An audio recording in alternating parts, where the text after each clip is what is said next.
Hi everyone. As usual, let me first make sure that we are live. So let me go to YouTube. Let's wait until YouTube comes up. And let's go to my channel. Go to, yeah, there it is. It's live. And let's make sure the audio sounds okay. 1, 2. Yeah, it's good enough. All right. So today we're going to be reacting to a very interesting video podcast that I heard, The Risks of Science Populism. The guy speaking is a professor of physics of some sort. Don't remember exactly what, from California or somewhere. Let's get started, and I'll update you as we go through it. Let me just make sure that I can see comments. This is going to be very difficult. How am I going to see the comments? The comments are somewhere else. Very difficult. So I'll have to check the comments every once in a while. All right. So let's begin. Let us begin now. And it's reloading. In the modern age, there are a lot of ways that someone can go about trying to learn about physics or any other kind of science. There are books, podcasts, magazines, videos, and so on and so on. And most of this information, or at least a lot of it, is pretty good. Sadly, however, not all of it is. There's a lot of disinformation or misinformation out there too. And today on Why This Universe, we're going to depart a bit from our usual kind of content to talk about a particular kind of science misinformation, what we're going to call here populist science. This episode of Why This Universe is supported by Wondrium. Wondrium is a mind-blowing subscription service that offers thousands of Wondrium's content, history, philosophy, professor on a subject you've always daily commute. One of my all-time colleagues, Sean Carroll, we know about time and even the possibility of Wondrium a try. Just go to wondrium.com/. You're listening to Why This Universe, a podcast where we break down the biggest ideas in physics. I'm Shalma Wegsman. And I'm Dan Hooper.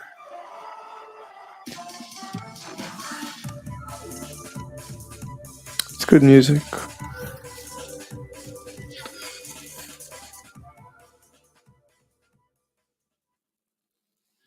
So I started to think about this phenomena that I'm calling populist science back in late September, when a colleague of mine, Gordon Turnyayak, shout out to Gordon, stopped by my office, and he asked if I'd seen this recent editorial in the Guardian newspaper written by a physicist named Sabine Hossenfelder.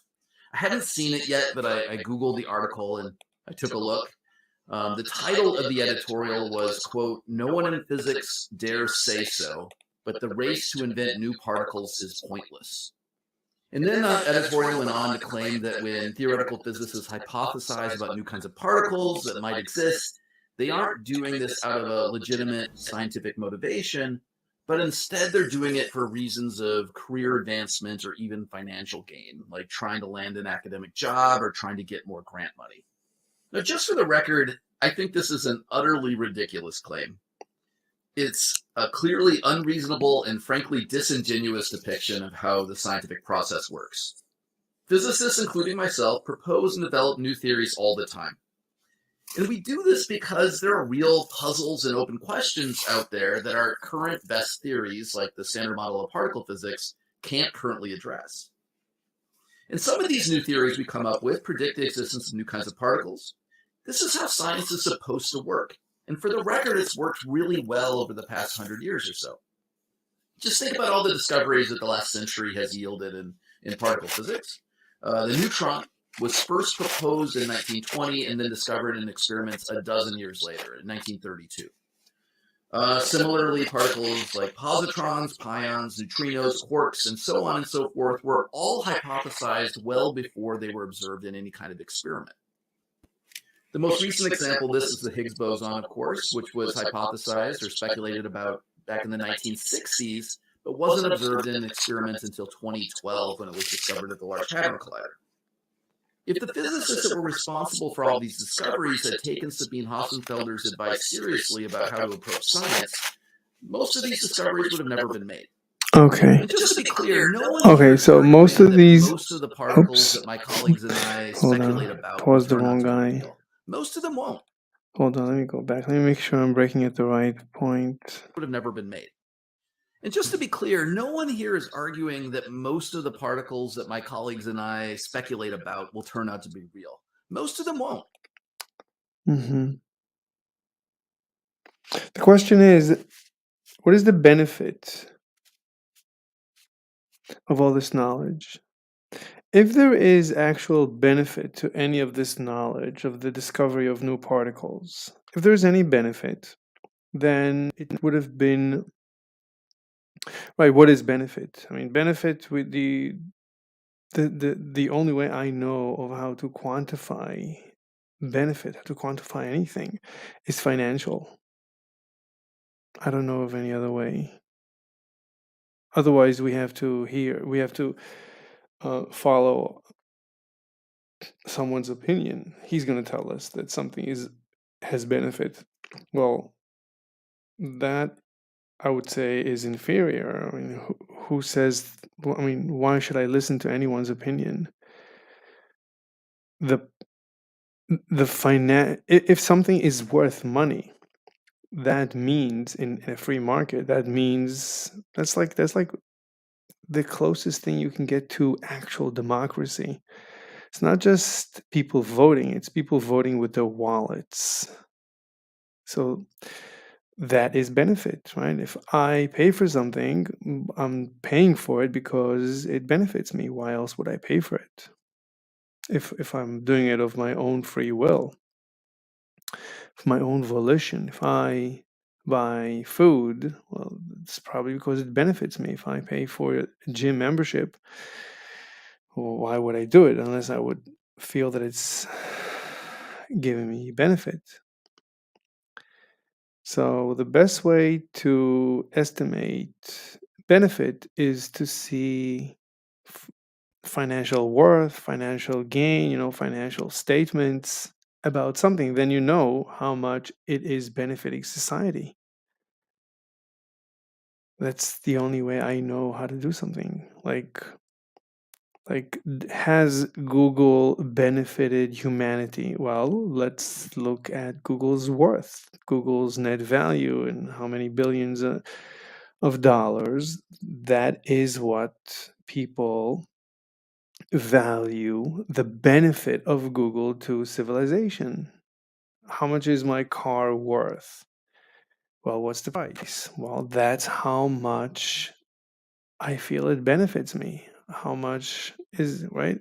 Everything I can quantify financially and hopefully a dollar amount, and that is how I value. Let me check that there's no messages in the chat. Okay. That's how I value something. That's the only way I know how to value something. That's the only way I know anyone knows how to value something. Otherwise, it's just words, right? If you don't pay with your wallet, then it's just words. If you don't pay with an action, then it's just words. Yeah, I really appreciate your help. Well, if you really appreciated my help, you would pay me. Well, I don't appreciate it that much. Well, then you don't appreciate it, or fine. Right? We need to be able to measure. It's very important to measure. Just because people might lie, they might say, "Oh, thank you so much." Meanwhile, they're just paying lip service. But if someone pays you for your service, that means they really, quote unquote, it's a more measured, more measurable way. It's more quantifiable. It's more accurate. Anyway, so when the guy in the video on the podcast, he says, "Well, we found all these particles. So what? What I mean, maybe finding them was a complete waste of time. I mean, of money, of energy. I mean, I can go to my backyard and find an ant right now. Maybe I'll find it, maybe I won't. So what if I find an ant? What is the benefit to humanity? What is the benefit to to this universe if I find an ant, or if I can throw a penny out of my window and then go look for it and do it multiple times, and maybe sometimes I'll find it, sometimes I won't. So what's the benefit of finding these things? But on the other hand, I can, in my research, I can find a new design of a piece of software that I'm building, and and then I can sell the software, and people pay me money. Well, that's because they appreciate it, really appreciate it. So you could say, well, that's a measurable benefit to society. And if I become a billionaire, well, that's how much people appreciate my benefiting society. All right. So the fact that they found the neutron and the quarks, let's imagine that they did find, and it's not some statistical game. Who knows what? Maybe they really found these particles. What? Fine. What's the benefit? I mean, if you created like energy, like new forms of energy, yeah, that's terrific. But we're not using atomic energy, so what's the point? So the whole all that investment in atomic energy, that was a complete waste of money, because now we're not using atomic energy. We're shutting down atomic reactors, nuclear reactors. So that was a complete waste of money. So why did we do that? I want my money back. We spent money going to the moon. What was the purpose of that? Give me my money back. That was a complete waste of money. So the fact that even if we accomplish scientific accomplishments, that's, for as far as I'm concerned, I don't care. I don't care. I care negative. I negative care. I don't like it. Don't take my money and do research and find whatever you want to find. I don't care. If something really has a benefit, then someone would, you know, would create a Google or a Microsoft or some company, would get investors, and they would go to the moon, and they would build um, these research facilities, and they would find particles because maybe they feel it's going to make them lots of money. Fine. But the fact that no private company has ever done any research into particle accelerators, that suggests that there's no benefit to humanity, and it's a complete waste of money. So you're taking my money, and it's usually government. It's always government. So the government takes my money. It's taxes. It's at gunpoint. If you don't give them the money, at the end of the day, they will come with guns, and if you resist, they will kill you. So it's at gunpoint. So this criminal, yeah, you the guy, you're listening to me right now. You're a criminal. So you take money from people at gunpoint, and you burn it on your absolute nonsense. How do I know it's nonsense? How do I know there's zero benefit to mankind from your nonsense? Because no private company has ever invested a penny in this nonsense, as far as I know. So you are a waste of money. That's all you are, at best, and you are a terrorist at worst. Anyway, so that's if all his research is 100% correct. That's if the research actually, concludes with some benefit, with some, they found a new particle that's pretending, fine. But now Sabine Hossenfelder, Sabine Hossenfelder. So she says they're, they're wasting money. They're looking for more particles. It's a complete waste of money, which is basically what I'm claiming a priori. I mean, I would have said this from the beginning. As soon as I learned that it was government that invested money in all this research, as soon as I hear that, I know it's a complete waste of money. no one no one thinks this will ever benefit mankind. A complete waste of money. Anyway, so that's what she's saying. All right, let's continue listening to this genius, Mr. Science guy. And that's perfectly fine. That's how the scientific method works. You offer a hypothesis, maybe motivated by some problem or some inadequacy with the existing theories, and then you try to find out if that hypothesis is true. Usually these hypotheses aren't true, but sometimes they are, and that's where progress comes from. So before moving on, And that's where progress comes from.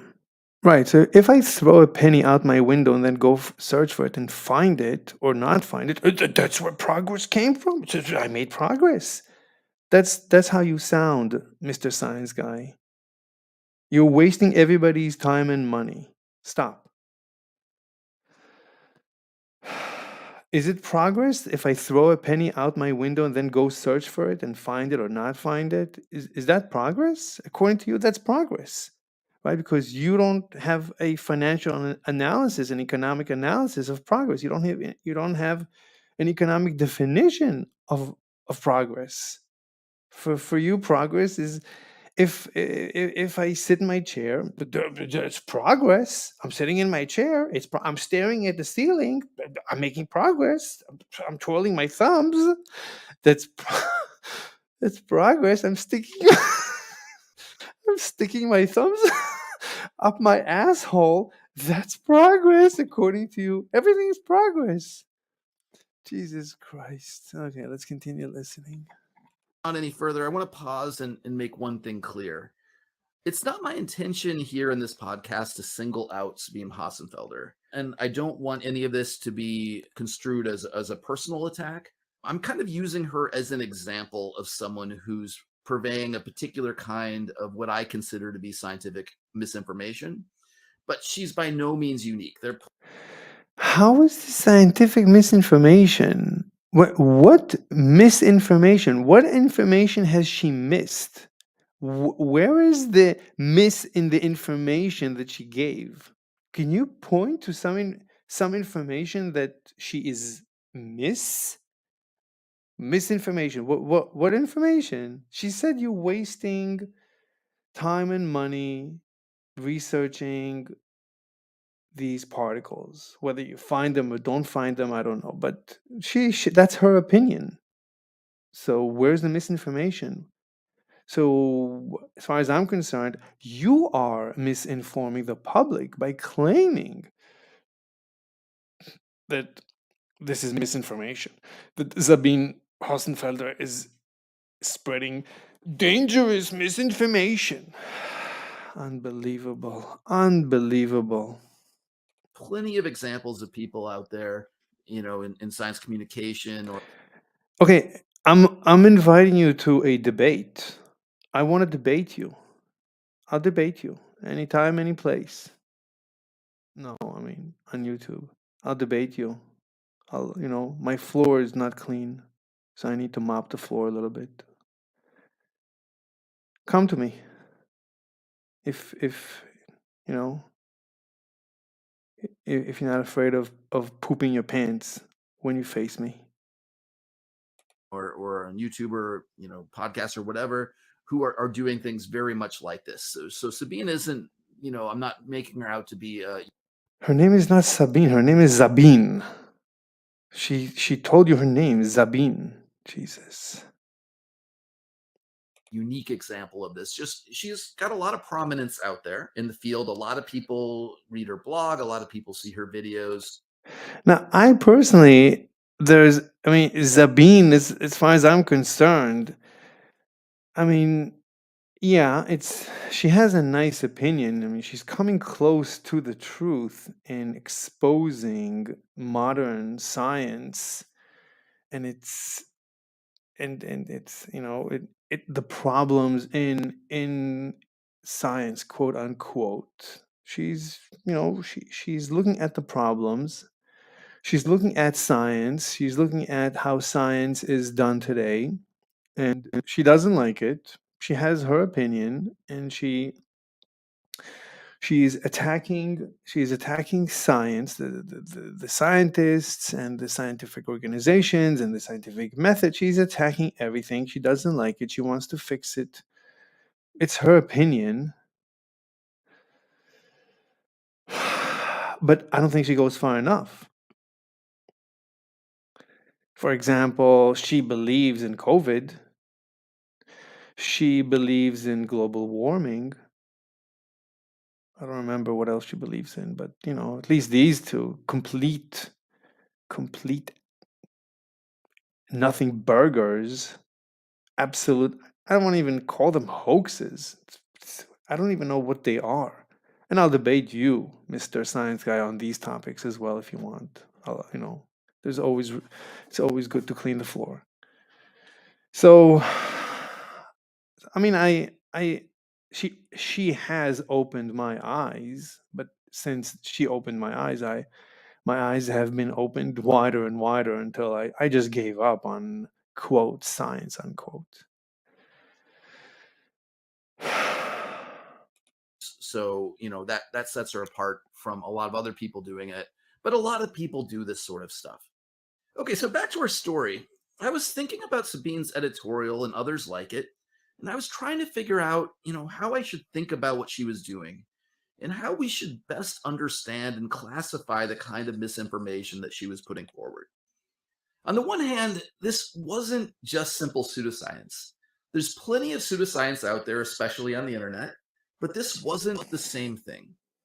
So when I use the phrase pseudoscience, what I have in mind here are things like, I don't know, claims that evolution is somehow disproven by the second law of thermodynamics, or claims that physicists have somehow built a perpetual motion machine or discovered a way to travel faster than the speed of light. I mean, there's a whole community of people out there who claim to believe. Discover a way that is possible to travel faster than the speed of light. I can't believe a physicist would say this statement.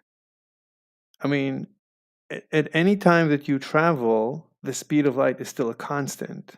So you could travel literally at infinite speed and still measure the speed of light as constant.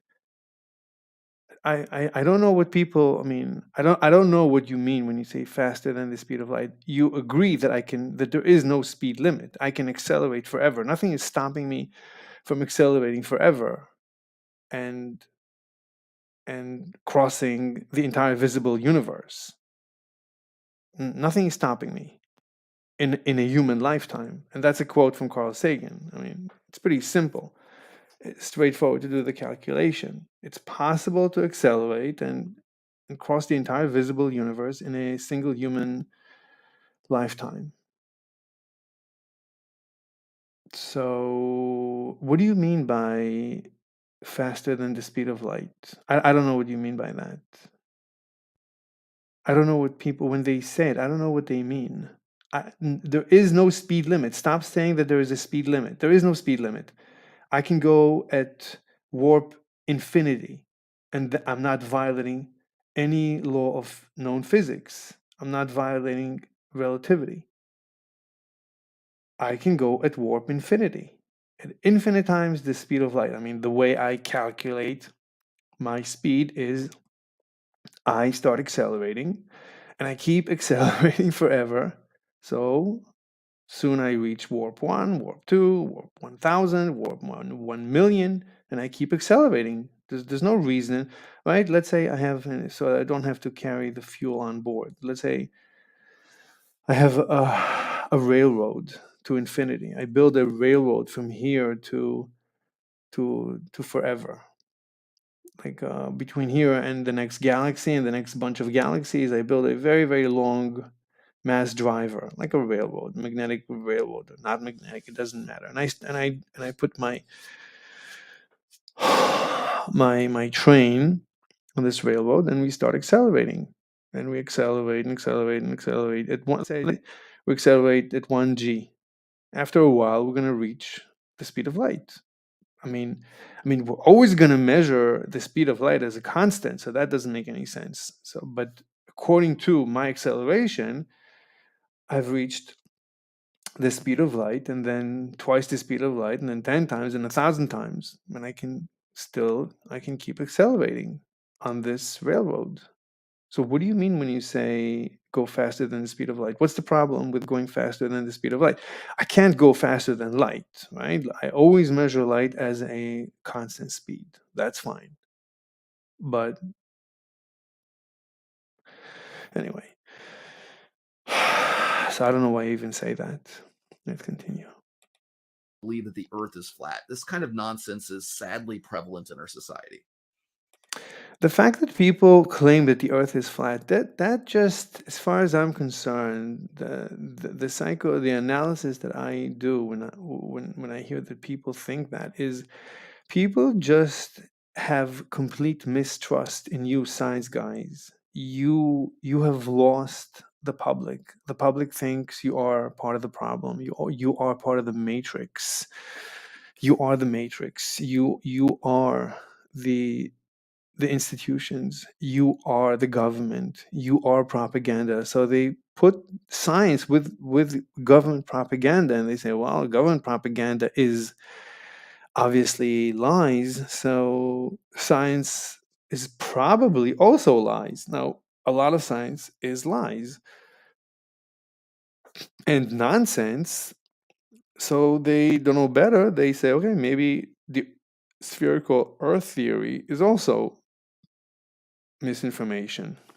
So they're just extrapolating. I can't blame them. I mean, schools don't teach how we know. I mean, schools are a complete waste of time and money as well. So if you have a problem, it's a problem with the school system, which is your. But Sabine's message is more subtle than these simple forms of pseudoscience. For one thing, she's a real physicist. She has a PhD in physics, and she does physics research for a living. Her credentials aren't at issue here. And the fact Credentials? That's a logical fallacy. That's appeal to authority. Why do you why do you mention actual logical fallacies? What is wrong with you? The fact that she has government approval, that she has a PhD, and that's, as far as I know, that's just a government certificate, that has any bearing on this conversation? That's ludicrous.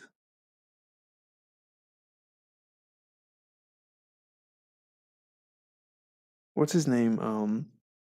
Freeman Dyson does not have a PhD. So Freeman Dyson is not a good physicist according to you. He's a terrible physicist. Doesn't have a PhD. What are we going to do? So yeah. facts she puts forward oftentimes aren't exactly wrong either. They're just very misleading and they tend to be excessively cherry picked. How is what she's saying misleading? You're not, you're making claims, but you're not presenting evidence to support your claims. So I can claim that you are, fill in the blank with no evidence.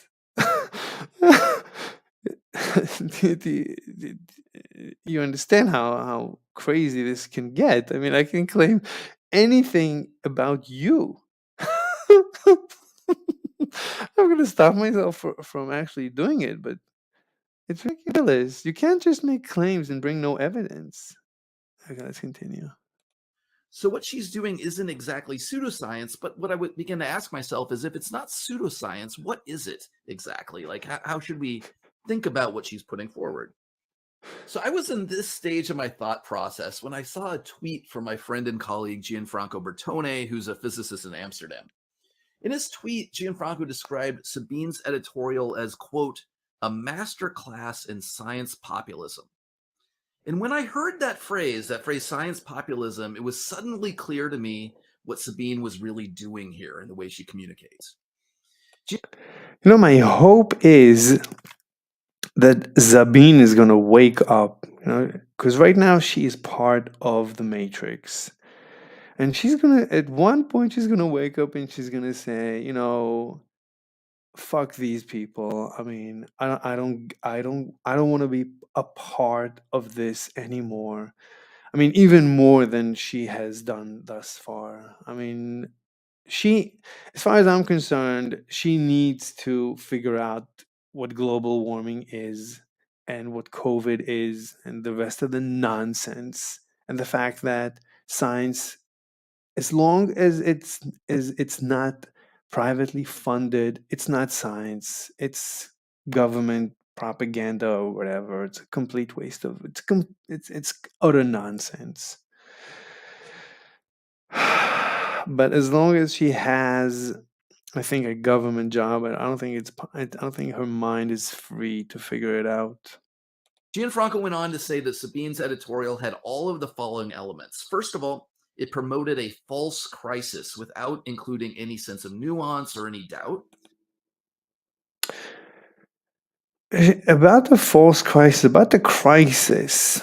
I mean, obviously there is a crisis. I mean, as you know, what I pointed out thus far. I mean, you conducting research that has no quantifiable benefit to humanity. That is, what's the word that you use? Catastrophe, catastrophizing.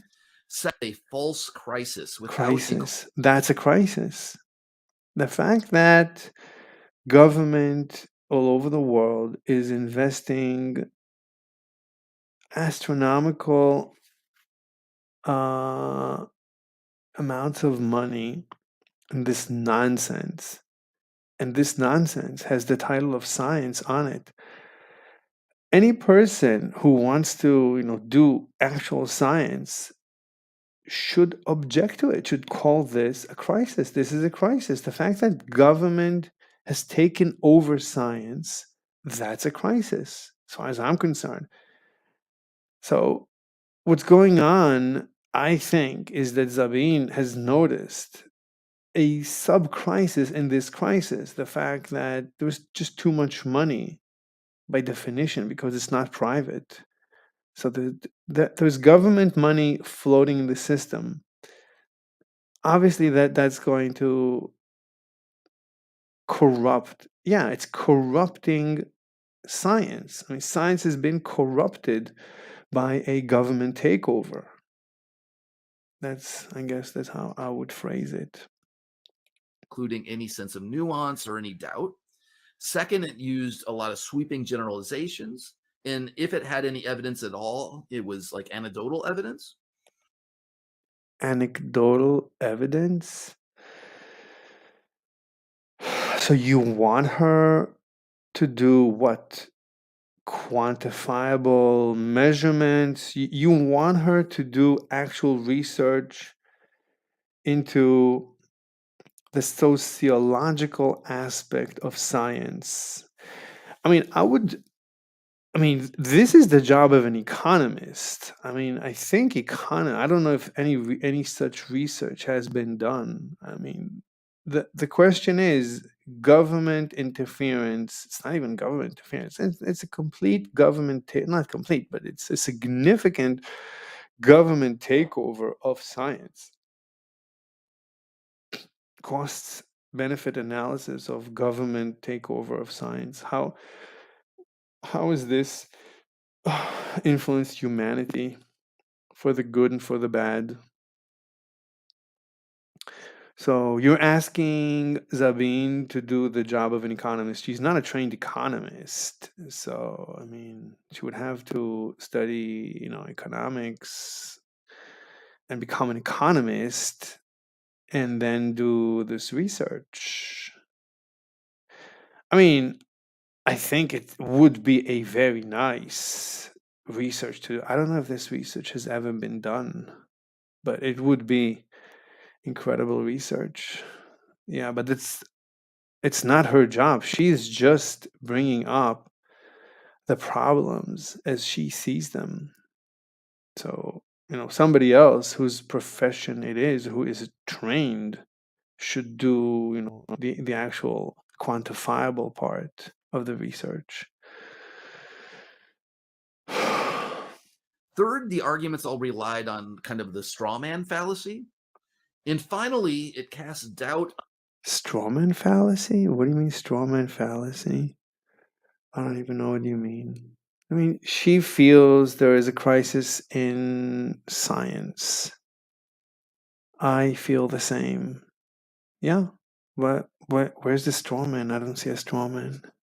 On the integrity of scientists. The integrity. There is a problem with integrity. I mean, I mean, once a person is paid to do a job, he will do the job. You pay a scientist to do science, he will do science.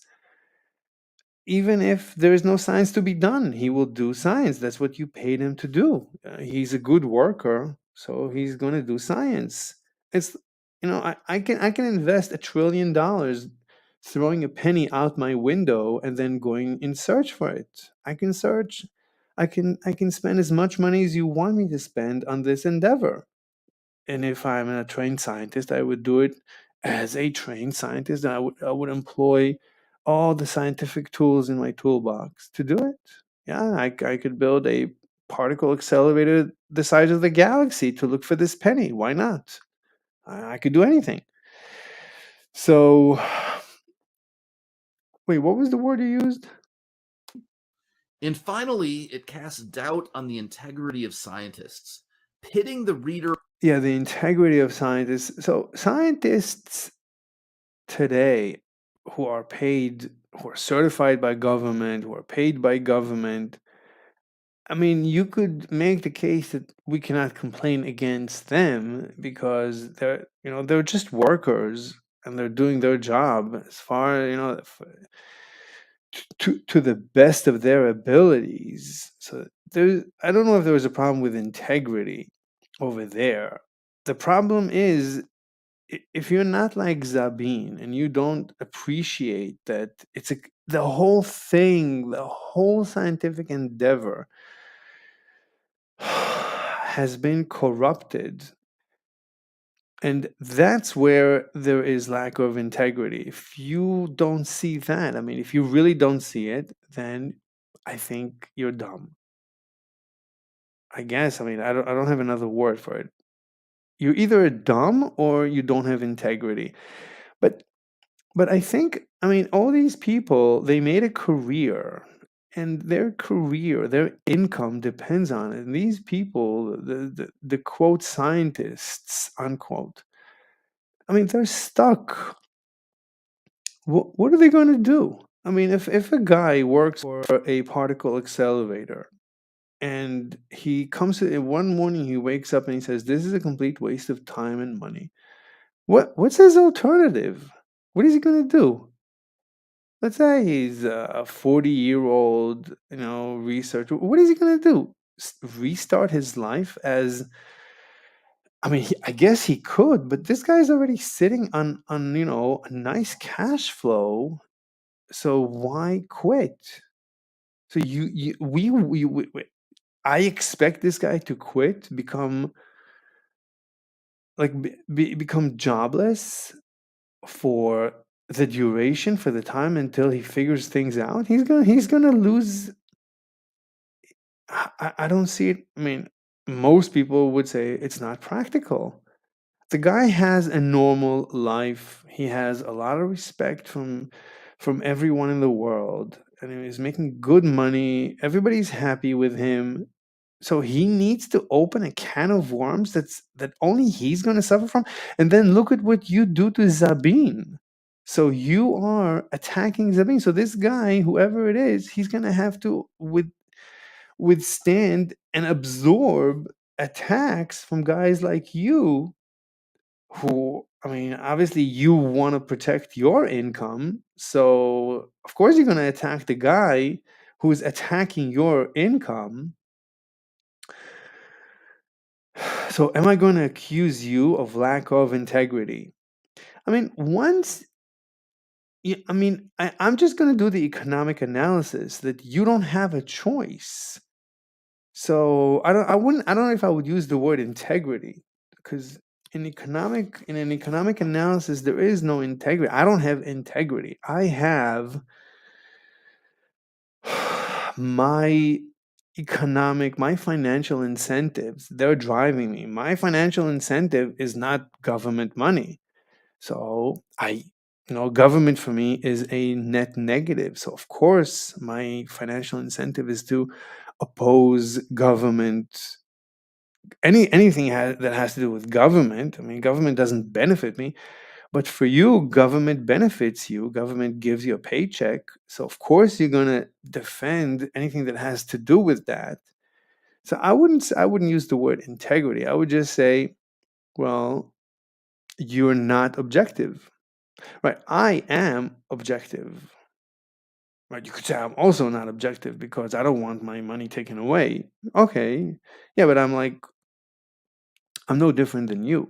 Right. You also get taxed. So I'm not more unobjective than you. So in reference to the rest of humanity who get taxed, I'm the same. So I'm objective as far as that. So I'm objective. You're not objective. So if that's what you mean, then you don't have a say in this matter. I mean, you don't have a say in this matter. We're talking about you. So you should be speaking. You should find a lawyer who will speak on your behalf, or you should. I mean, you don't have a say in the matter. You're the one. We're accusing you of a crime. So of course you're going to defend yourself. We're accusing you of corrupting science, of destroying civilization. But you're making money from destroying civilization. So of course you're going to defend it. So you're not objective. You might even be, as the Bible says, you might be blinding yourself, right? Because money blinds. So the money that you receive blinds you. So you can't see. You're not objective.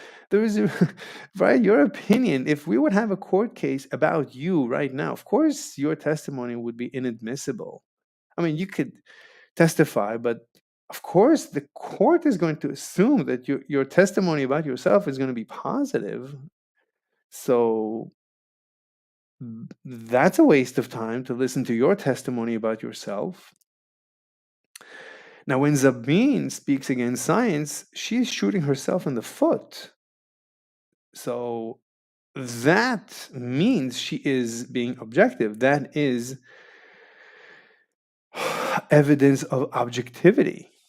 So we can believe Zabine, but we cannot believe you in this discussion. Against the judgment and the opinions of the experts. Now, for Let's anyone listen who's to been this living again. through the judgment, it's doubt on the integrity of science, strawman fallacy, and finally, it casts doubt on the integrity of scientists, pitting the reader against the judgment and the opinions of the experts. The opinion and the judgment of the experts. Yeah, I don't have, I mean, in my field, there are experts, and I happen to have very low opinion of, I think, all the experts. I don't think there is a single expert in my field that I have any respect for. I run circles, blindfolded, with my hands and feet tied behind my back. I run circles around all the experts combined. So in my field, I have no respect for experts. And in other fields that I'm not an expert in, I also basically run circles around experts. In global warming, in COVID, I know almost nothing compared to the experts. I can still run circles around them. I'd debate any expert any day, anytime on COVID and global warming. I would run circles around them. with knowing almost nothing, but I know enough that I know it's utter nonsense.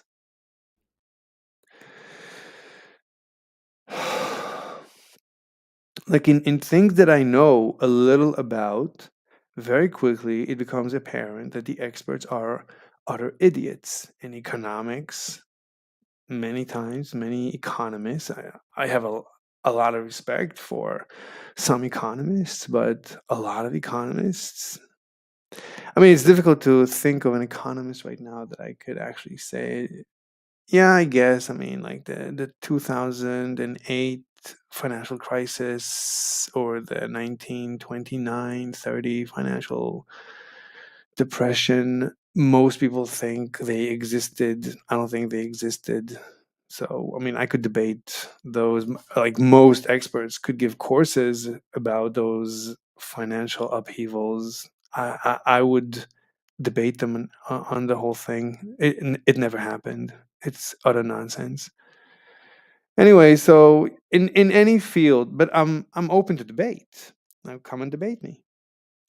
So so so when you say experts, I have no respect for experts. I mean, when I speak to them, of course, I have a lot of respect because, in general, I mean, the guy spent a lot of time, studying and passing all his exams, and so of course I give respect to the individual.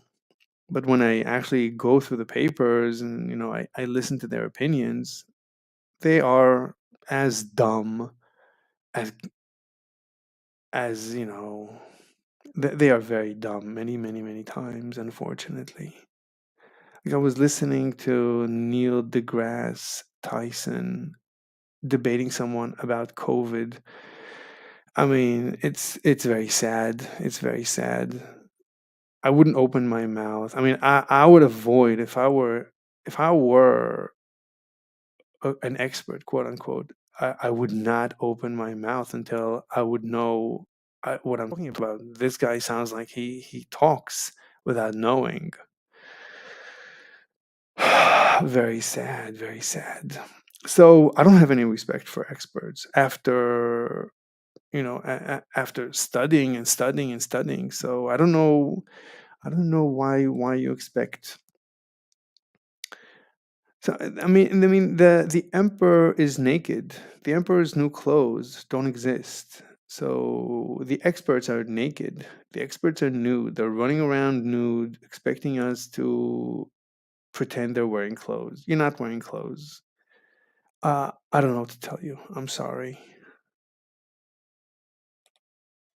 Now, for anyone who's been living through the past decade or so, we've got a lot of experience in dealing with populism. But usually, when we think about populism, we see it in the context of politics. But politics can sometimes overlap with science. We see a giant dose of populism in the anti vaccine movement, for example, with all that vitriolic distrust. It's not a vaccine. Stop calling it a vaccine. It's I don't know what it is.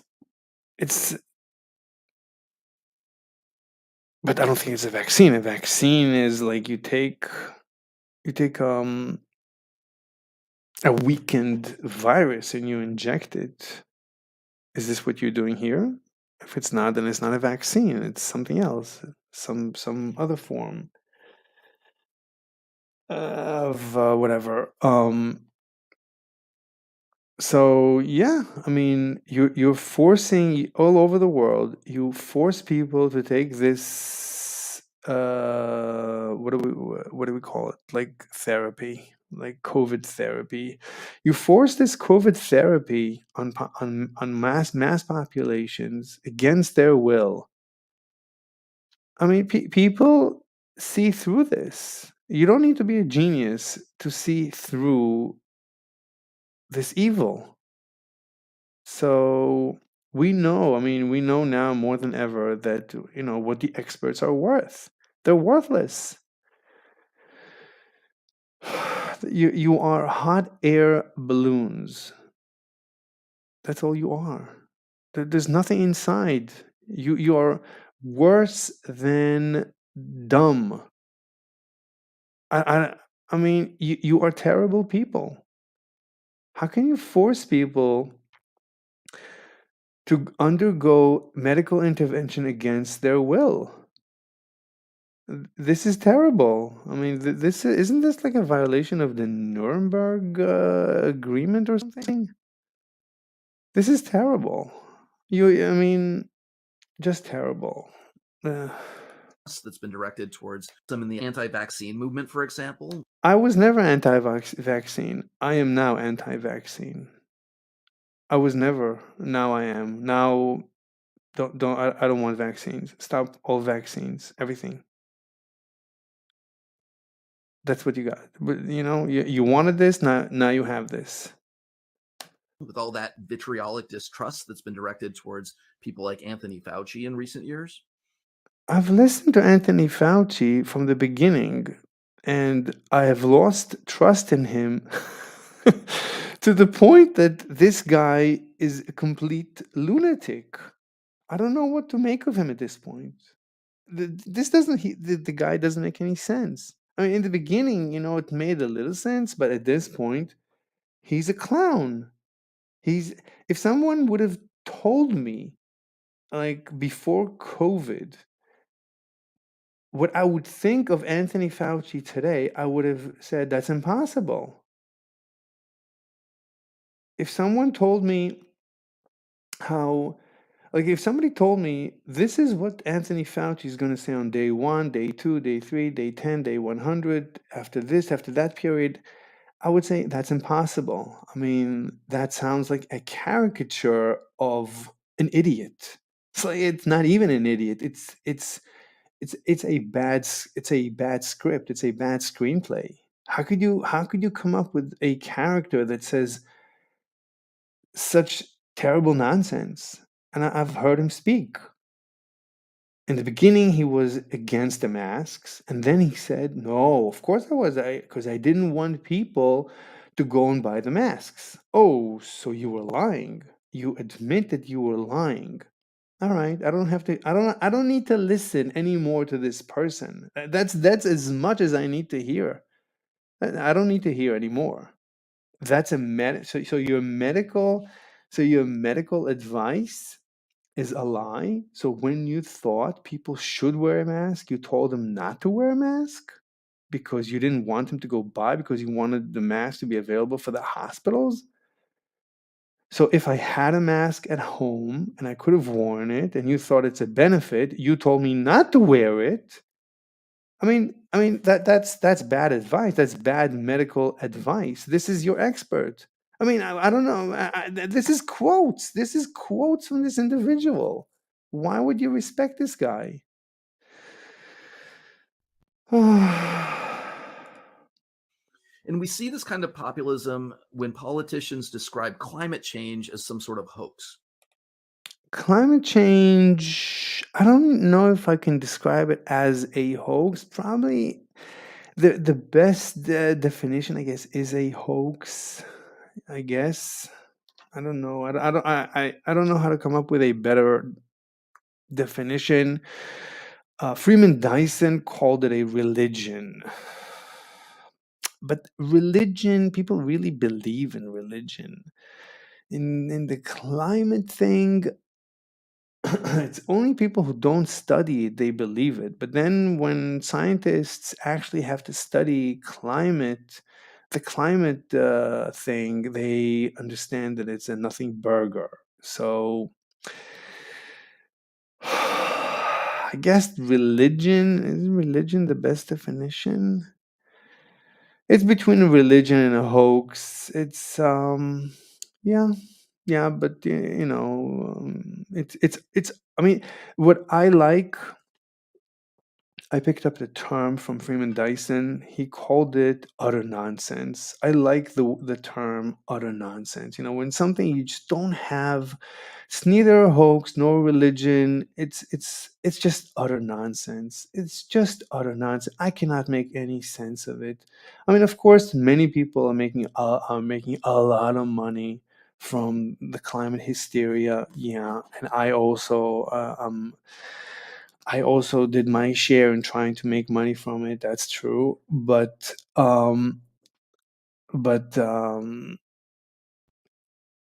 all in all, it's utter nonsense. And I'm willing to debate any expert, the number one expert on the planet. Bring him before me. I will mop the floor with him very quickly, very thoroughly, very easily, without knowing almost anything. And we see it in people like Sabine Hossenfelder when they promote the notion that scientists are behaving dishonestly and that This is terrific. I hope Sabine hears this and wakes up and understands that science, you cannot salvage science. You cannot salvage it. You have to leave it. You have to let this thing rot and just disappear. This thing, it's useless, unfortunately.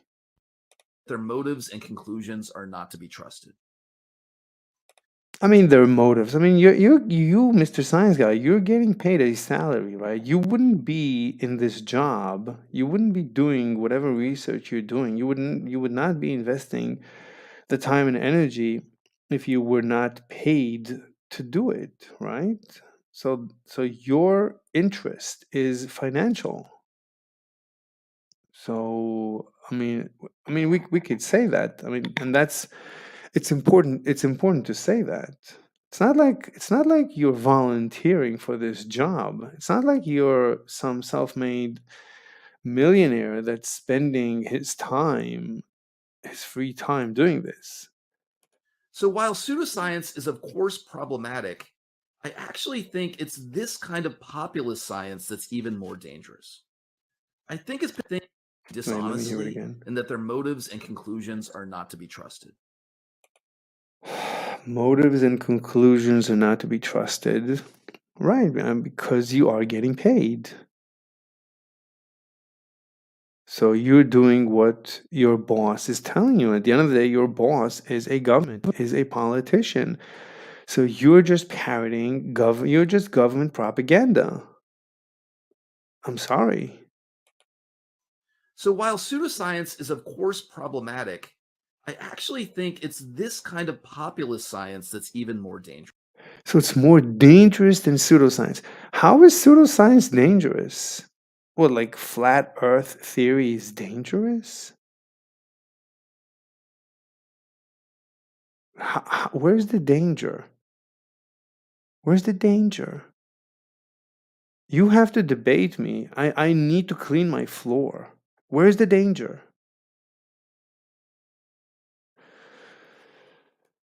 Are not to be trusted. So while pseudoscience is, of course, problematic, I actually think it's this kind of populist science that's even more dangerous. So Sabine Hosenfelder is even more dangerous than flat earth theory. Incredible. I think it's particularly dangerous because it's so subtle and it's harder to recognize. To most of us, if we're reasonably sophisticated consumers of information, it's pretty easy to spot pseudoscience most of the time and distinguish it from real science. Sometimes the claims are outrageous or they rely on obviously flimsy evidence like personal accounts without any, systematic studies. And even if it's not immediately obvious that the claims themselves are wrong, there are often other telltale signs that we can use to distinguish science from pseudoscience. For example, if the material is from a reputable media source, it's probably not going to be completely wrong. If I see an article in the New York Times science page, just as an example, I know that they apply some rigorous scientific, journalistic standards, and Tony Heller keeps bringing up the New York Times to show how terrible they are when it comes to science. So it's incredible to hear this guy bringing up the New York Times as a reputable source because they do their science, whatever. I mean, anyone who does any minimal science knows that global warming is nonsense, that COVID is utter nonsense, that many of the things that we all believe are utter nonsense. Racism is utter nonsense. Poverty is utter nonsense. I mean, the list is incredible. Most things that we think are important topics are utter nonsense. And the New York Times, as far as I know, the New York Times, what? They discovered global warming is utter nonsense? No. So what science are they doing? They might get things wrong a little bit from time to time, but you usually can be pretty confident that what they write is going to be a reasonable approximation of what scientists think is true at that time. But now consider someone who's not an expert in physics and comes across the writing of Sabine Hossenfelder. How can they tell that what she's writing is misinformation? And What do you mean misinformation? What information? Right? In order for it to be misinformation, there needs to be information. What information has she divulged? Has she disclosed? She just gave her opinion that the particle physics you're conducting is a waste of money. She always makes, it's not just her, there's another guy, forgot his name, some German guy.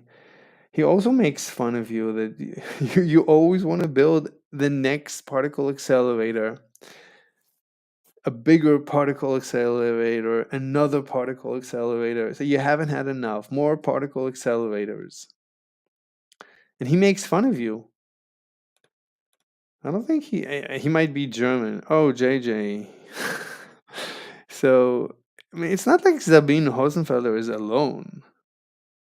And remember, Freeman Dyson, what is he also a terrible? I forgot. Oh, he doesn't have a PhD, so we have to throw him. Yeah. So he he used to think global warming is utter nonsense. That those are his words. That it's utter nonsense. So what are you going to say to that? So is he also spreading misinformation? how can they tell that what she's writing is misinformation? And how can they tell it apart from more honest and accurate depictions of the scientific community and how it works? Well, that can be pretty hard to do. Like I said before, she's a real physicist.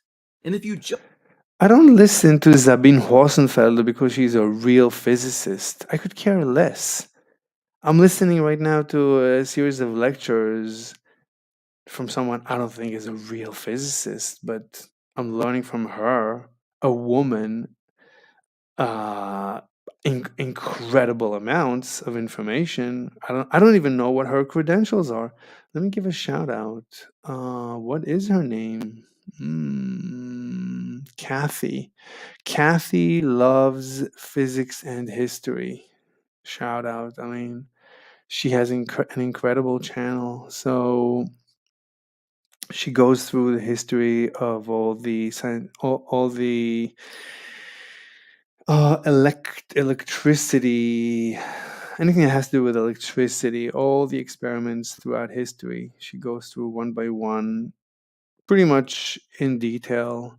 So I don't even know what her credentials are. I don't listen to people because of credentials. I don't think anyone should. I think it's a logical fallacy to look up credentials. I mean, yes, there is correlation. I guess. I mean, people who have, but here you go. I mean, Freeman Dyson doesn't have a PhD. So what would you say, that we shouldn't listen to him? His analysis is no good because there's no PhD after his name.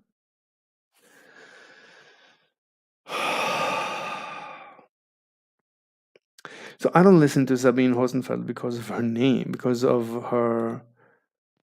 Hey, Michelle. So I don't listen to Sabine Hosenfelder because of because of the letters because of the certificate that government gave her. So I don't. I mean, I don't think you should worry about that. that can be pretty hard to do. Like I said before, she's a real physicist. And if you judged her by her credentials, by her credentials. I don't even know what Sabine's credentials are. Why would I care? Jesus. She would seem to be a reliable source. She would seem to be a reliable source because she has credentials? You are out of your mind. And even if you tried to fact check her editorial, this wouldn't get you very far either. Let's just consider a few examples from that editorial. So, Hold on, let me check. Having a good day, buddy. Yes, Michelle. I was listening to this podcast yesterday driving home, and I said, I have to make, or was it on the way to the gym? I said to myself, I have to make a reaction video about this guy. This is so funny. So sad and funny simultaneously. Yeah, so besides that, yeah, I'm having a great day. All my days are great. I finally slept. Didn't sleep for like 4 days straight. I don't know why. Finally fell asleep. Let's continue. in it, she writes that, quote, in private, many physicists admit they do not believe the particles they are paid to search for exist. Right. This is incredible. I mean, in private, of course, they say the truth, but in public, they can't. Their salaries, I mean, their livelihoods depend on this. Of course, they cannot admit the truth. And Ben Shapiro said the same thing. He said that a lot of leftists in Hollywood, behind closed doors, they say, no, we're not leftists. I mean, what can we do? We have to pretend we're leftists. I think he said the same thing, or somebody else said the same thing about global warming experts. That behind the scenes, they say, yeah, it's all nonsense, but what can we do? They do it because their colleagues are doing it. And then later in the same editorial, she writes, quote, experimental particle. Wait a minute, they're doing it because their colleagues are doing it? Or they're doing it because their livelihoods depend on it? Glad to hear. I'm glad you got some rest. Yeah. Yeah. But also last night, that was so funny with Mr. Spicoli. Oh my God. I was pooping my pants. That was so funny. All right, let's continue. Not believe the particles they are paid to search for exist. They do it because their colleagues are doing it. They're doing it because their colleagues are doing it? That doesn't make any sense. I don't think anyone would ever say that. Certainly not behind closed doors. I mean, they're doing it because maybe you mean because of peer pressure. I mean, what can you do? I mean, yeah, because of peer pressure. Yeah, that would make sense, I guess. And then later in the same editorial, she writes, quote, experimental particle physicists know of this problem and try to distance themselves from what their colleagues in theory development do.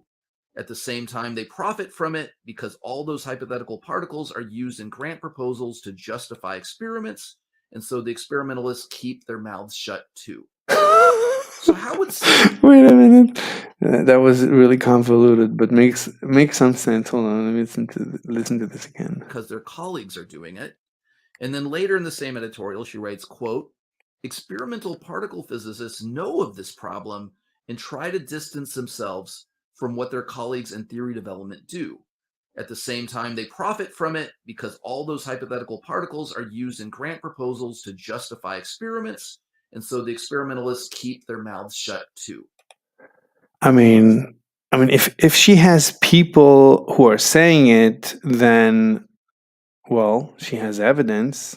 She cannot present the evidence. What can she do? Sometimes you cannot present your evidence.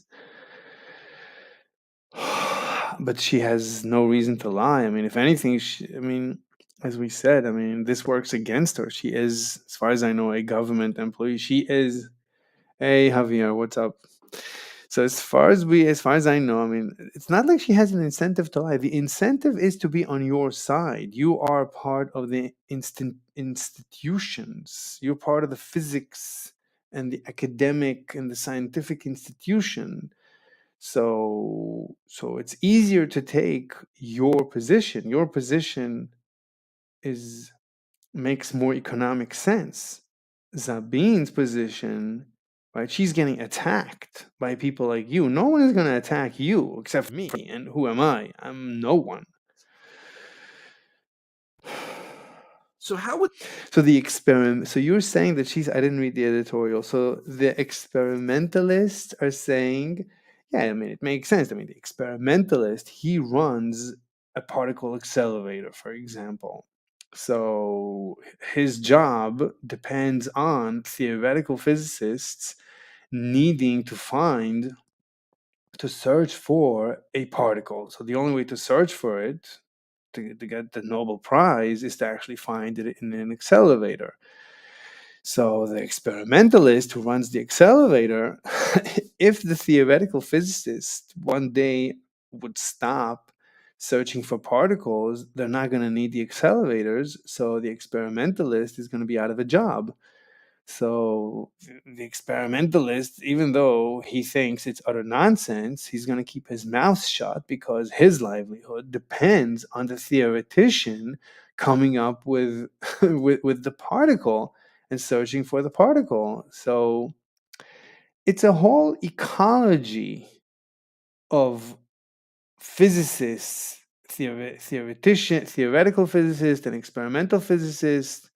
It's a whole ecology and government.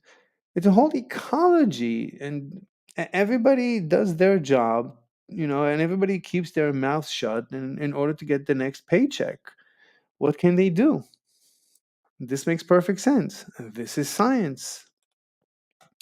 Oh, the chat is live. Oh, so let's see. So Javier says, "What's up?" Then Michelle says, "Hey, Javier." Javier says, "Hey, Michelle. I need sleep. I need sleep tonight." Okay, Michelle. Well, paying for those late night streams. Mr. Slave, the homie. Cute. Whoa, Q2. Hey, Q2, you're here too. They're too fun to miss. Lol, running on fumes right now. Yeah, I finally slept last night. Okay, let's continue. would someone who's not working in the field of particle physics even try to fact check this claim? What reference would they turn to? Like, what would they try to Google? The idea that Wait a minute, let me listen to this who's again. not working in the field of particle physics even try to fact check this claim? What reference would they turn to? Like, what would they try to Google? The idea that particle physicists are all secretly aware of some big problem and that we're all keeping it. I mean, you could say that I'm an outsider to this whole process. I don't see the point. I mean, even if you, as I said in the beginning, even if you guys would find the next great particle, okay, you found the Higgs boson. What's the benefit of the Higgs boson? Of finding it? What's the benefit? How much money did it cost? What's the benefit? Why did you do it? I mean, there's obviously no benefit from discovering the Higgs boson, and that's the LHC. That's like how much did it cost? Like $10 billion or something. So yeah. So how would I fact check? I mean, I told you in the beginning, the whole thing makes no sense. No private organization invests in particle accelerators. That means particle accelerators are not beneficial. Finding new particles is not beneficial. Humanity does not think particle physics is beneficial. It's not much more complicated than that. You guys keep finding more and more particles. Who cares? Why would I care? You took my money, you built a particle accelerator, and instead of building me some high-rise, beautiful apartment, no, you or something like that. So instead of benefiting me, you built nice offices for you, and you built some particle accelerator for what? What's the purpose? To find a particle. Why? I didn't want you to go look for this particle. I didn't pay you to go look for this particle. Why are you footing me the bill? This doesn't make any sense. The whole thing doesn't make any sense. And then how would I fact check the whole thing? That's it. My fact check is done. Give me my money back. Even if you find the particle, give me my money back. I didn't ask for any of this. You are destroying civilization. You're taking resources and burning them up into thin air. You are destroying civilization. Instead of building skyscrapers and highways and technology to actually benefit mankind, you're wasting our money. Stop doing that. Even if your theories were 1,000% correct, I don't care. I don't care. You're wasting our money. Stop doing that. I have a theory. If I throw a penny out my window, I have a theory that if I go search for it, I'll find it. I have a theory. Let me go prove it. Let me go build a $1 trillion particle accelerator or whatever equipment in order to go look for the penny that I threw out of my window. Does that make any sense? And let me make you foot the bill. Does that make any sense to you? But that's what you're doing to me. I don't know. And that's even if your theory is correct. But your theory is not even interesting. I heard another episode you made about string theory and why we need a quantum gravity theory. Yeah, yeah. I want to debate you on that. Yeah. I don't think we need a quantum gravity theory, quantum theory, whatever. Yeah, I don't think we need it. Yeah, I'll debate you. I'll mop the floor with whatever is left of you. Come, debate me on that.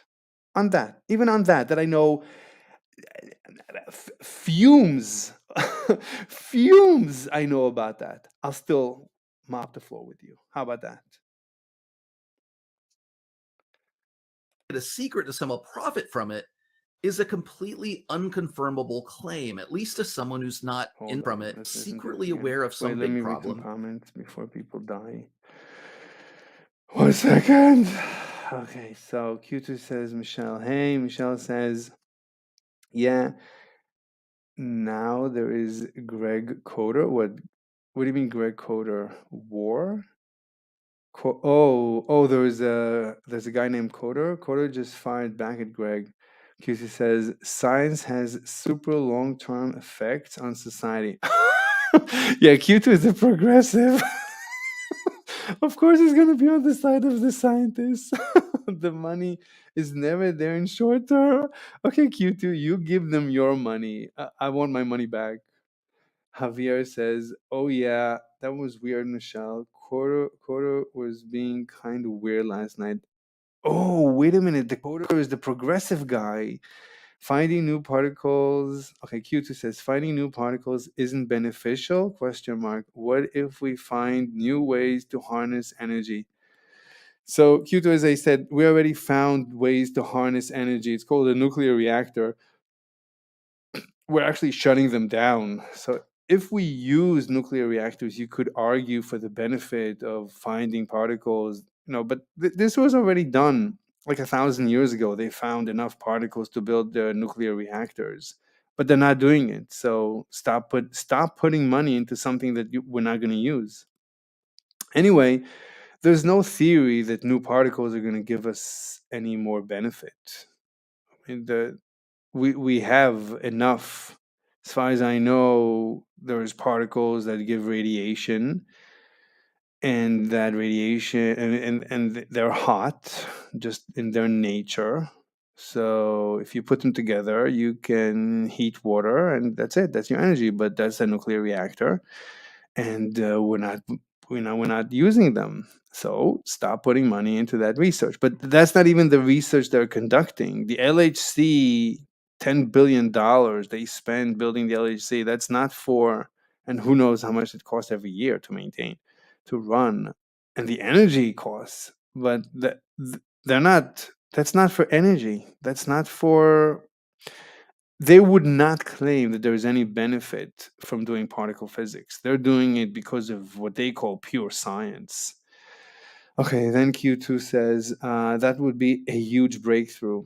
No, because, I mean, even if they find a new source of energy tomorrow morning, the progressives are not going to let you use it, because they're going to make up some lie to make our lives impossible, because these people need catastrophes. And if there's no catastrophes, they create the catastrophes. And if they can't create the catastrophes, they make up made up lies about catastrophes. At the end of the day, they're not going to let you live a normal, happy life, because then they don't have a job. These guys, they need a job, and in order to have a job, they need for there to be catastrophes, to be crises. So they're not going to let you live a happy life. Forget about it. Okay, Javier says Mr. Slave wants our fundings to go to better places, like his mistress, that is. I mean, whatever. And anything. I mean, I was thinking about building more apartments, nicer apartments, because people, most people today don't live in nice apartments, and the roads are all broken up, and the sidewalks are falling apart. Everything is falling apart. We need to rebuild the entire planet. That should be our first order of business, not building particle accelerators and offices for these particle accelerator professors. Okay, Q2 says, Mr. Slave, can you quantify the monetary value of the discovery of plastic? Can I quantify? I mean, I don't know what you mean by that, but whatever. Yeah, I mean, like, plastic is very useful until progressives come around and they take plastic away from us, of course, because because they need to make our lives miserable. But I mean, my point is, if someone values something, then he would invest money in it. So if you value particle accelerators, Mr. Q2, then you would spend your private money and you would invest in particle accelerators, and you would get your millionaire friends, or you would go public and sell shares, and you would build a private company that builds particle accelerators and finds particles and sells them. I guess I don't know what you would do with the particles that you would find, but you are not doing it. Why are you not doing it? Because you don't value particle accelerators. Now, plastic, I certainly, I love plastic. Plastic is terrific, but so you could say that the discovery of plastic, whoever discovered it, I mean, if it was done at the end of the day, if it was done privately, then it's an indication. When something is done privately, it's an indication that whoever is spending the money appreciates it.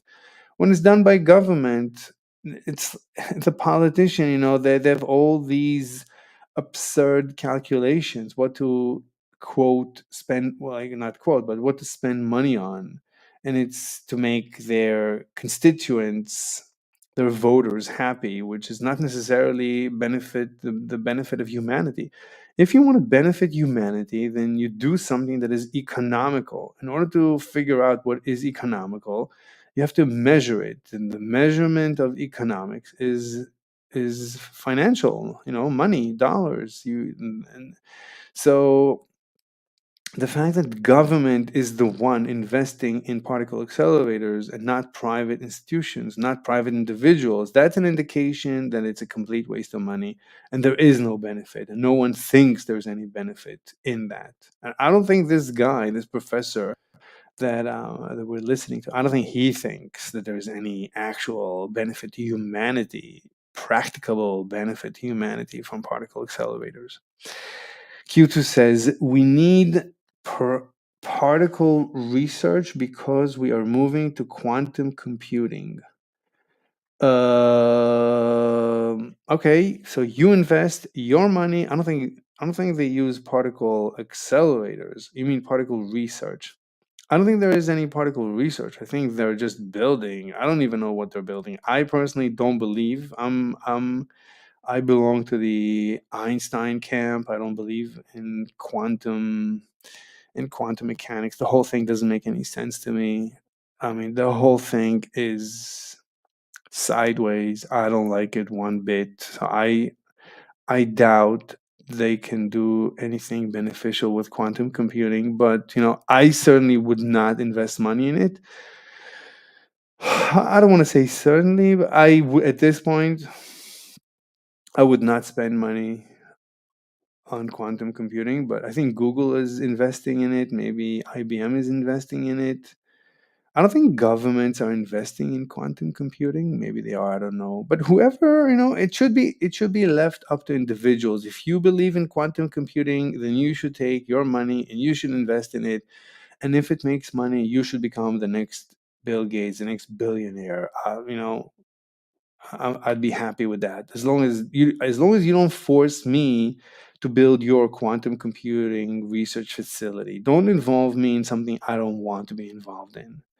Q2 says, what you're talking about is zoning and city planning. That's unrelated to a science research budget.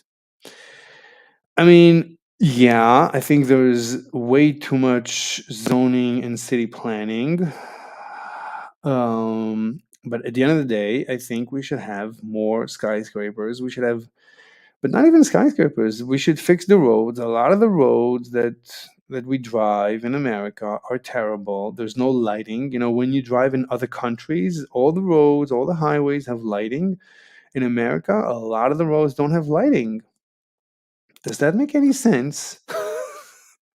It's actually dangerous. A lot of the roads don't have good paint jobs, so you can't even see the lanes.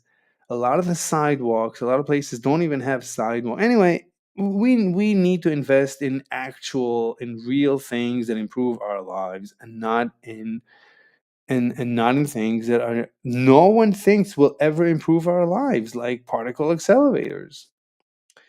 And about zoning, yeah, I mean, we should get rid of zoning, but that's not up to me. That's the voters have to do that. I mean, as long as people like, the people who owns land, who owns homes, they usually like zoning. They don't want, right? If I don't want a new apartment complex to be built in front of my window and block my view. So it's actually the rich blocking the poor from owning an apartment. That is what zoning is.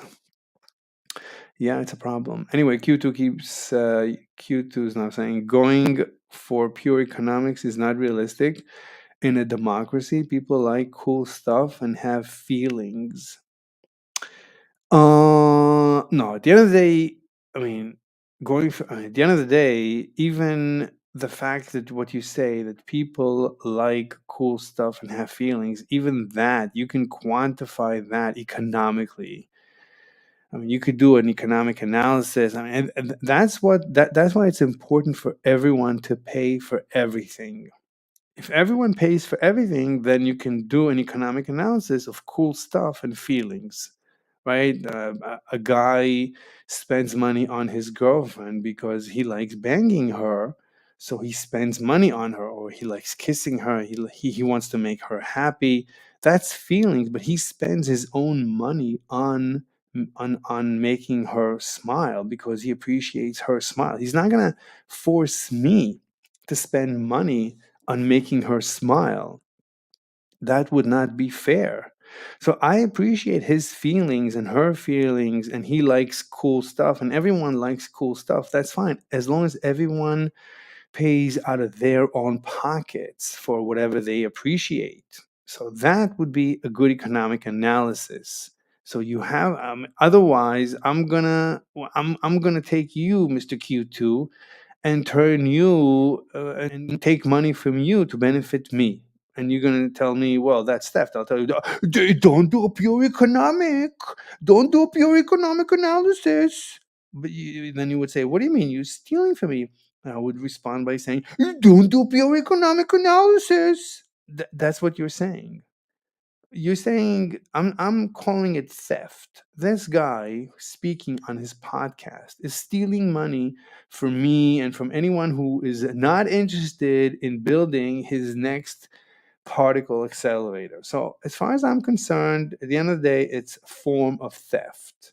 Now you come and you say, no, don't do pure economic theory, don't do pure economic analysis.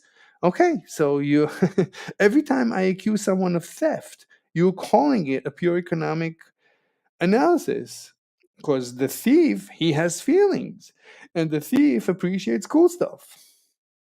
I'm not saying that he's not, I'm just saying it's theft. Okay, Q2 says, I agree, the roads are terrible. Yeah, the roads are incredibly terrible. I mean, I mean, the roads every time. That's government roads. I mean, if you want to appreciate how terrible government is, just look at American roads. Just terrible. For no reason. For no reason, the roads are so terrible. Q2 goes on, zoning.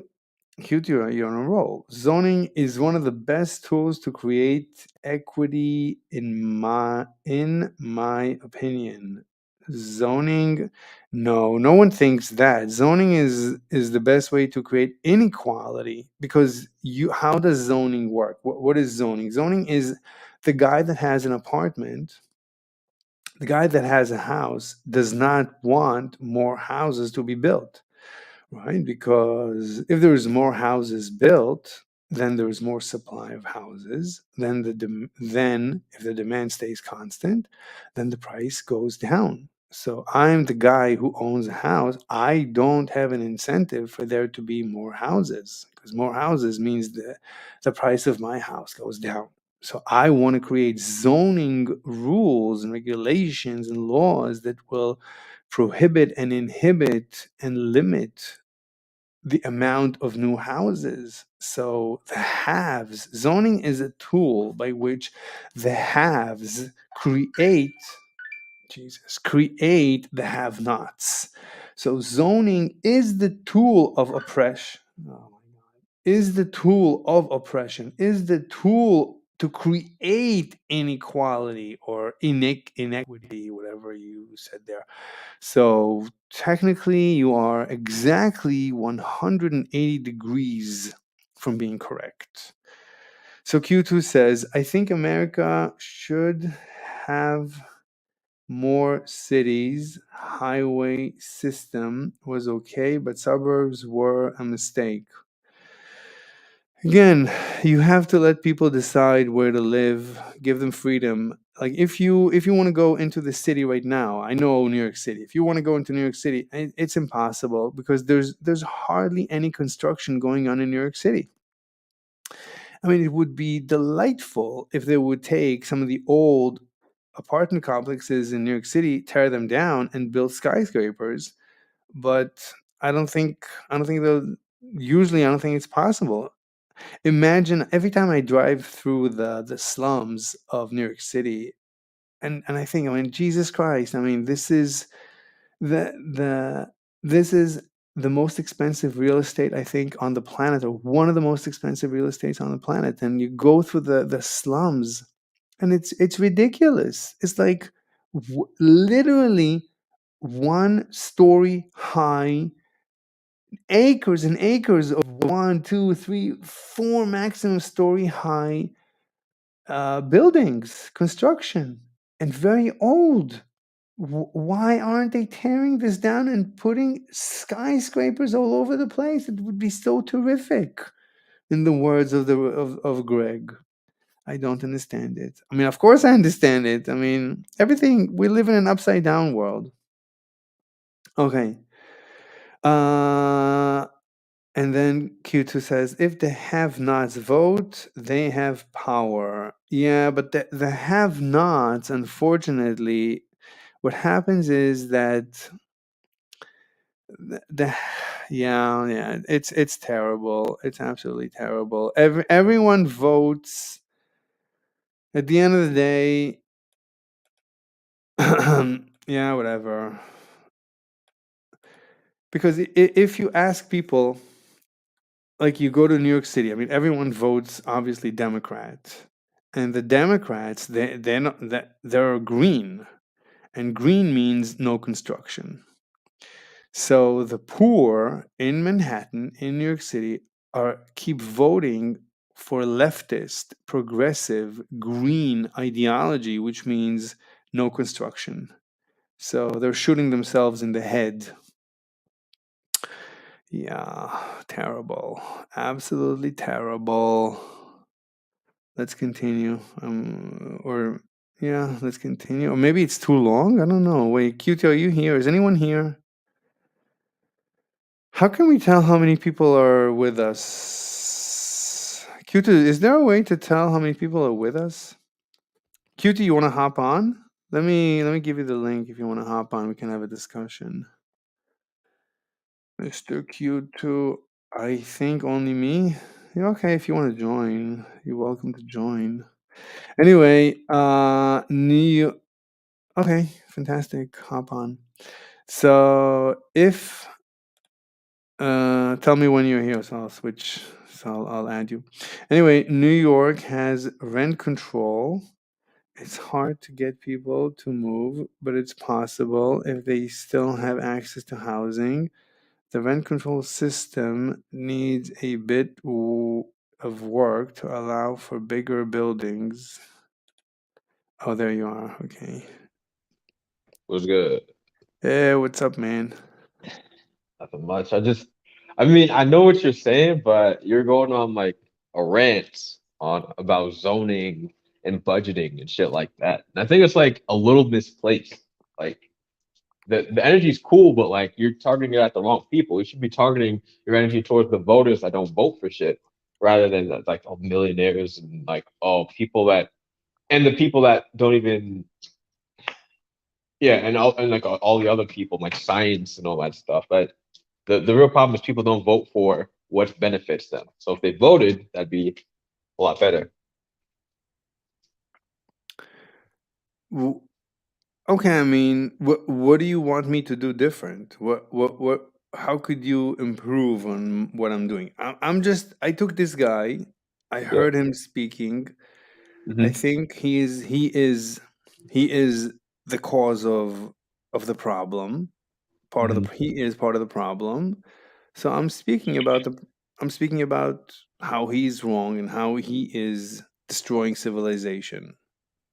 Gotcha. Oh yeah. Well, to be fair, like I understand what you're saying. Like if you're saying like this guy speaking about particle acceleration is kind of destroying civilization, I think that's a little bit.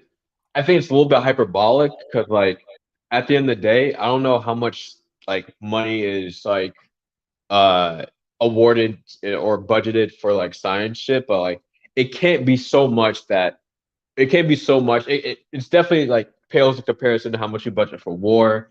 I think it pales in comparison to like maybe like you know maybe there's other programs. I gotta probably look it up, but I think science is the wrong vector of attack. I understand what you're saying. It is part of the problem. It might be a slight part of the problem if you feel like there's too much money into it, but at the same time, one science like improves society as a whole long term, and then two, it's just I don't know how much of it. I don't know how much like we're neglecting roads, or let's just stick with the roads. I don't know how much we're neglecting roads because we're too busy building giant like telescopes, particle accelerators, and shit like that. I don't think it's as much money as you're making it out to be.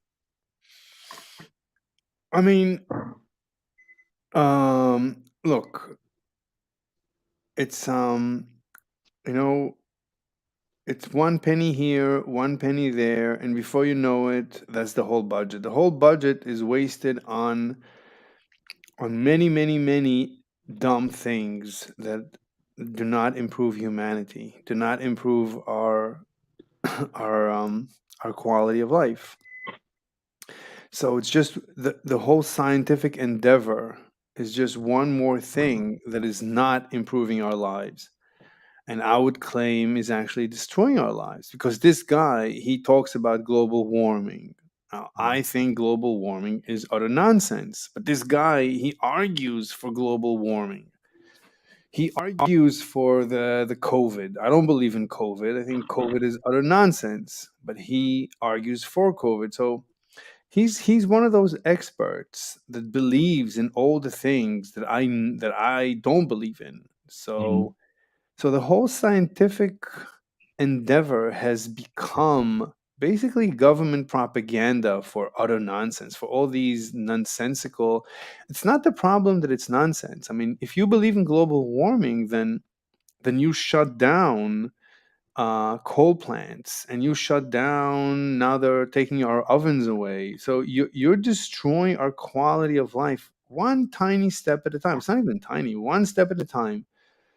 And they're shutting down nuclear reactors, and they're shutting down energy. They keep shutting down. They keep reducing our quality of life. And this is what this guy, he is behind that. So he is guilty of that. Mhm. I know, I completely understand. So, what if you're wrong about all those topics? Do you think he's acting consistent to what he believes in? If he really believes all this stuff works, do you think he's acting any would act any different? So it's difficult to know if he really believes in it, because his salary depends on it. So he is part of the problem. He is part of the institution. He's part of government. Hmm. For him to say I'm wrong means he loses his grants, his salary, maybe his wife and children. He might end up homeless. I mean, this entire video, he is making a response video to Sabine Hussenfelder's editorial in the New York Post, or I don't even know, I don't remember where. So he's reacting to her, and he is attacking her. So for him to join her would mean that other scientists would end up attacking him. Hmm. So he does not have an incentive to tell the truth. If Sabine is correct, Hmm.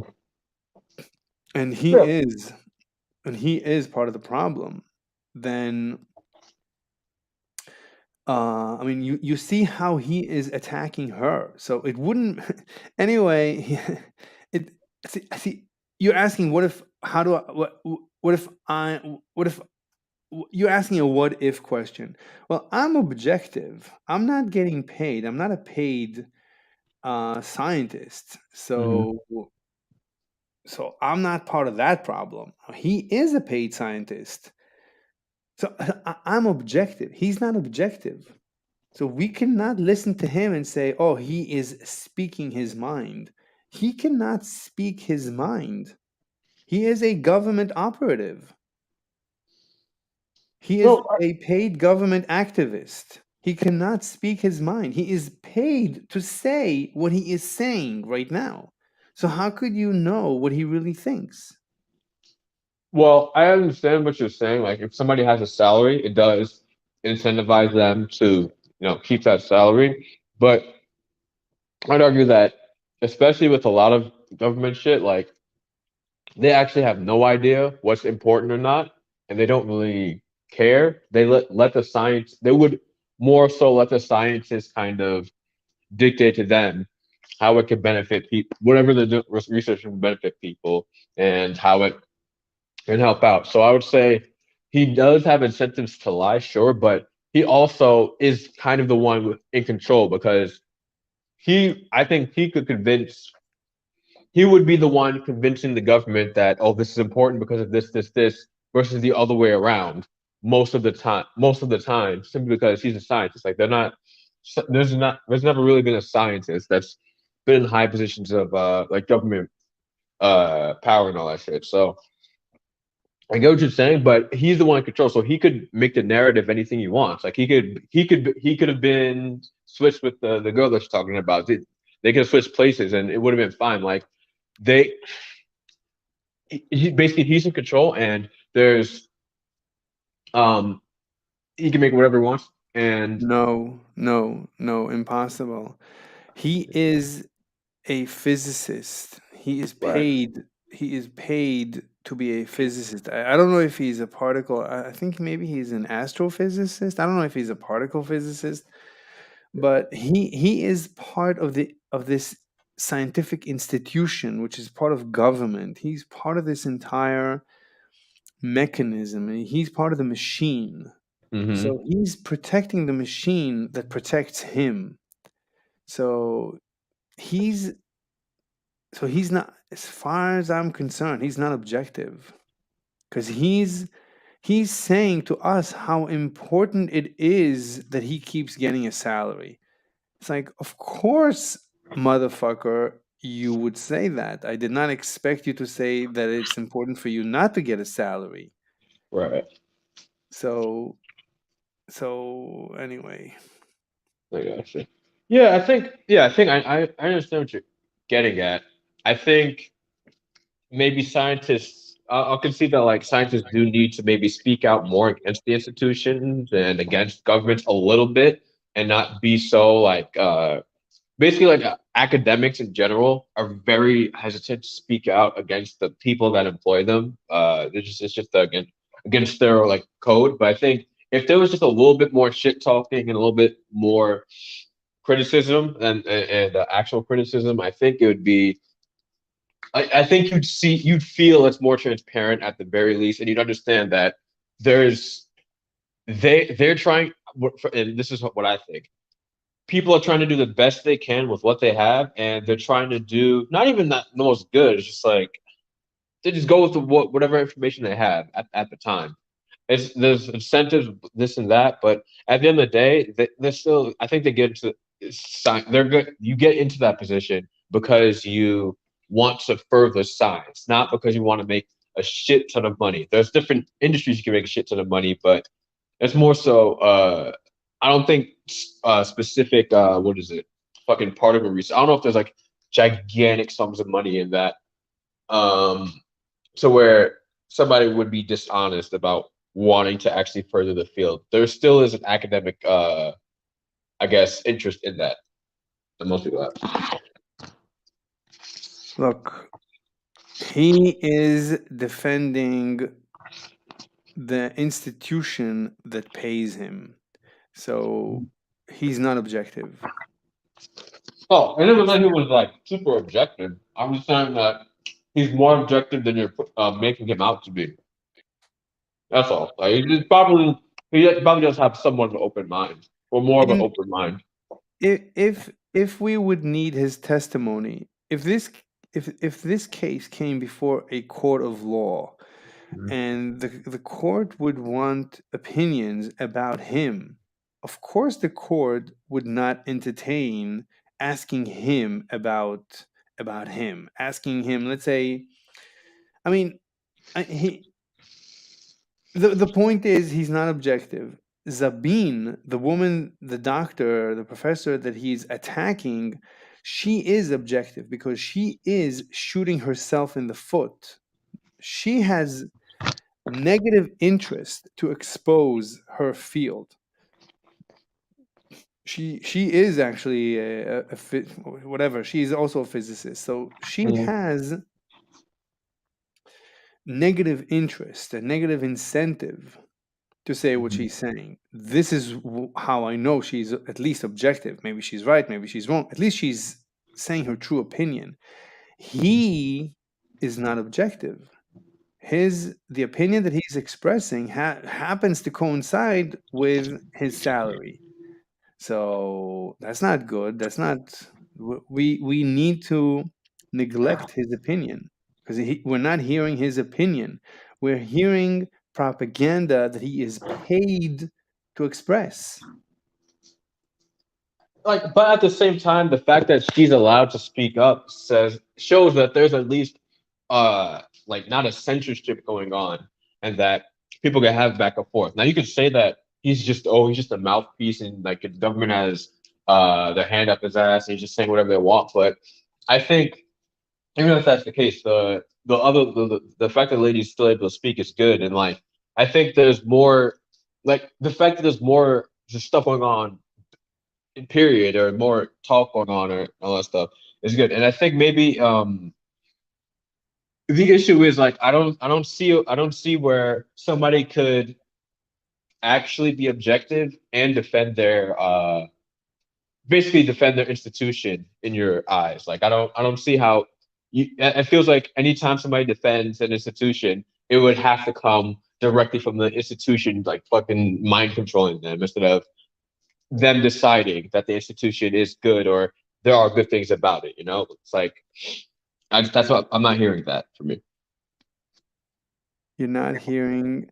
Look, I don't. I mean, if we had, imagine we had a Google employee claiming the same thing. Let's say Google would have a particle accelerator, and he would be, or let's talk about quantum computing. So Google Right. has quantum computing. So let's say this guy would be a quantum computing expert working for Google.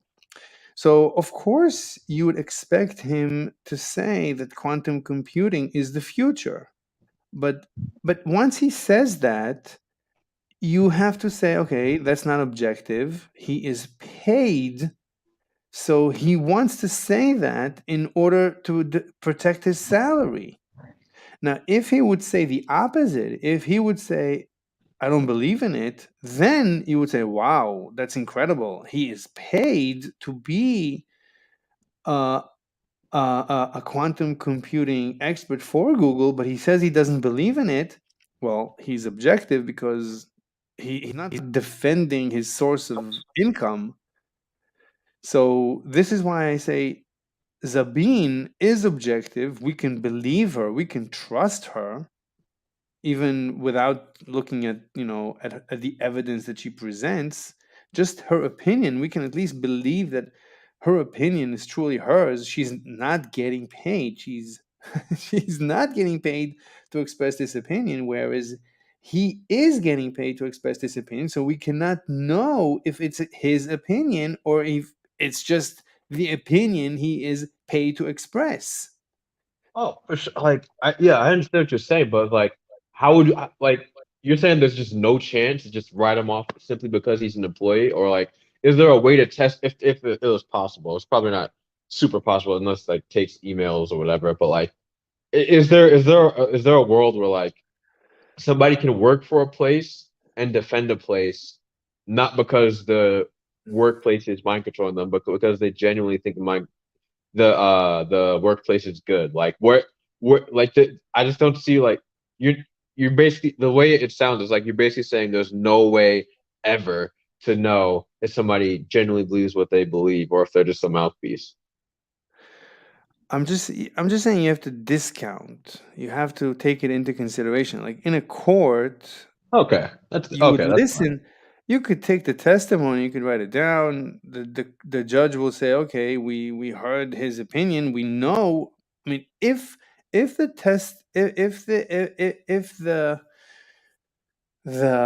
lawyer would not disclose a conflict of interest, if the lawyer would say, we have a witness, but when and they're not, and the lawyer would not disclose that this witness is getting paid to testify, then that's a problem. I mean, it needs to be transparent. The court needs to know that it's a paid testimonial. It's not, take it or leave it. Take it for what it is. Take it for what it's worth.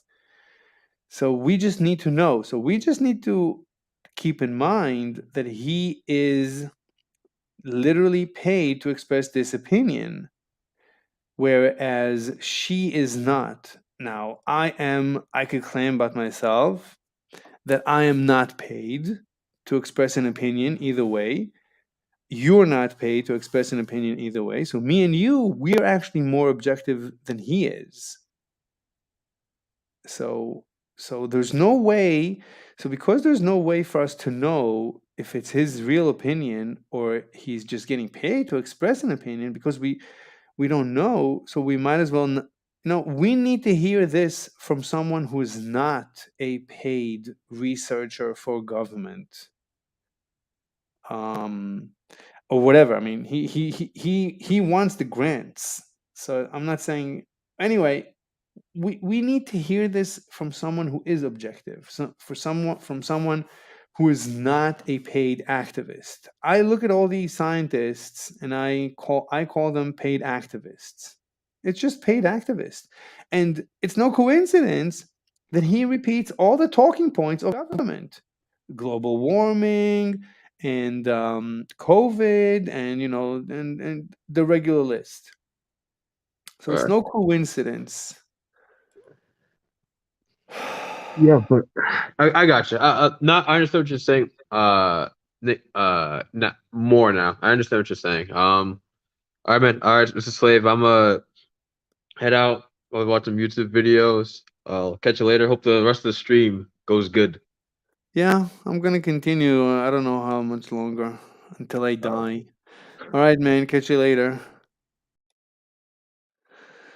Anyway, let's continue listening to this podcast.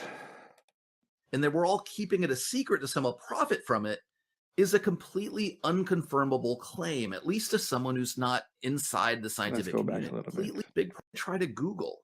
The idea that particle physicists are all secretly aware of some big problem and that we're all keeping it a secret to somehow profit from it is a completely unconfirmable claim. It's a completely unconfirmable claim. I mean, you're getting your salary. All these particle physicists are getting their salaries from this process of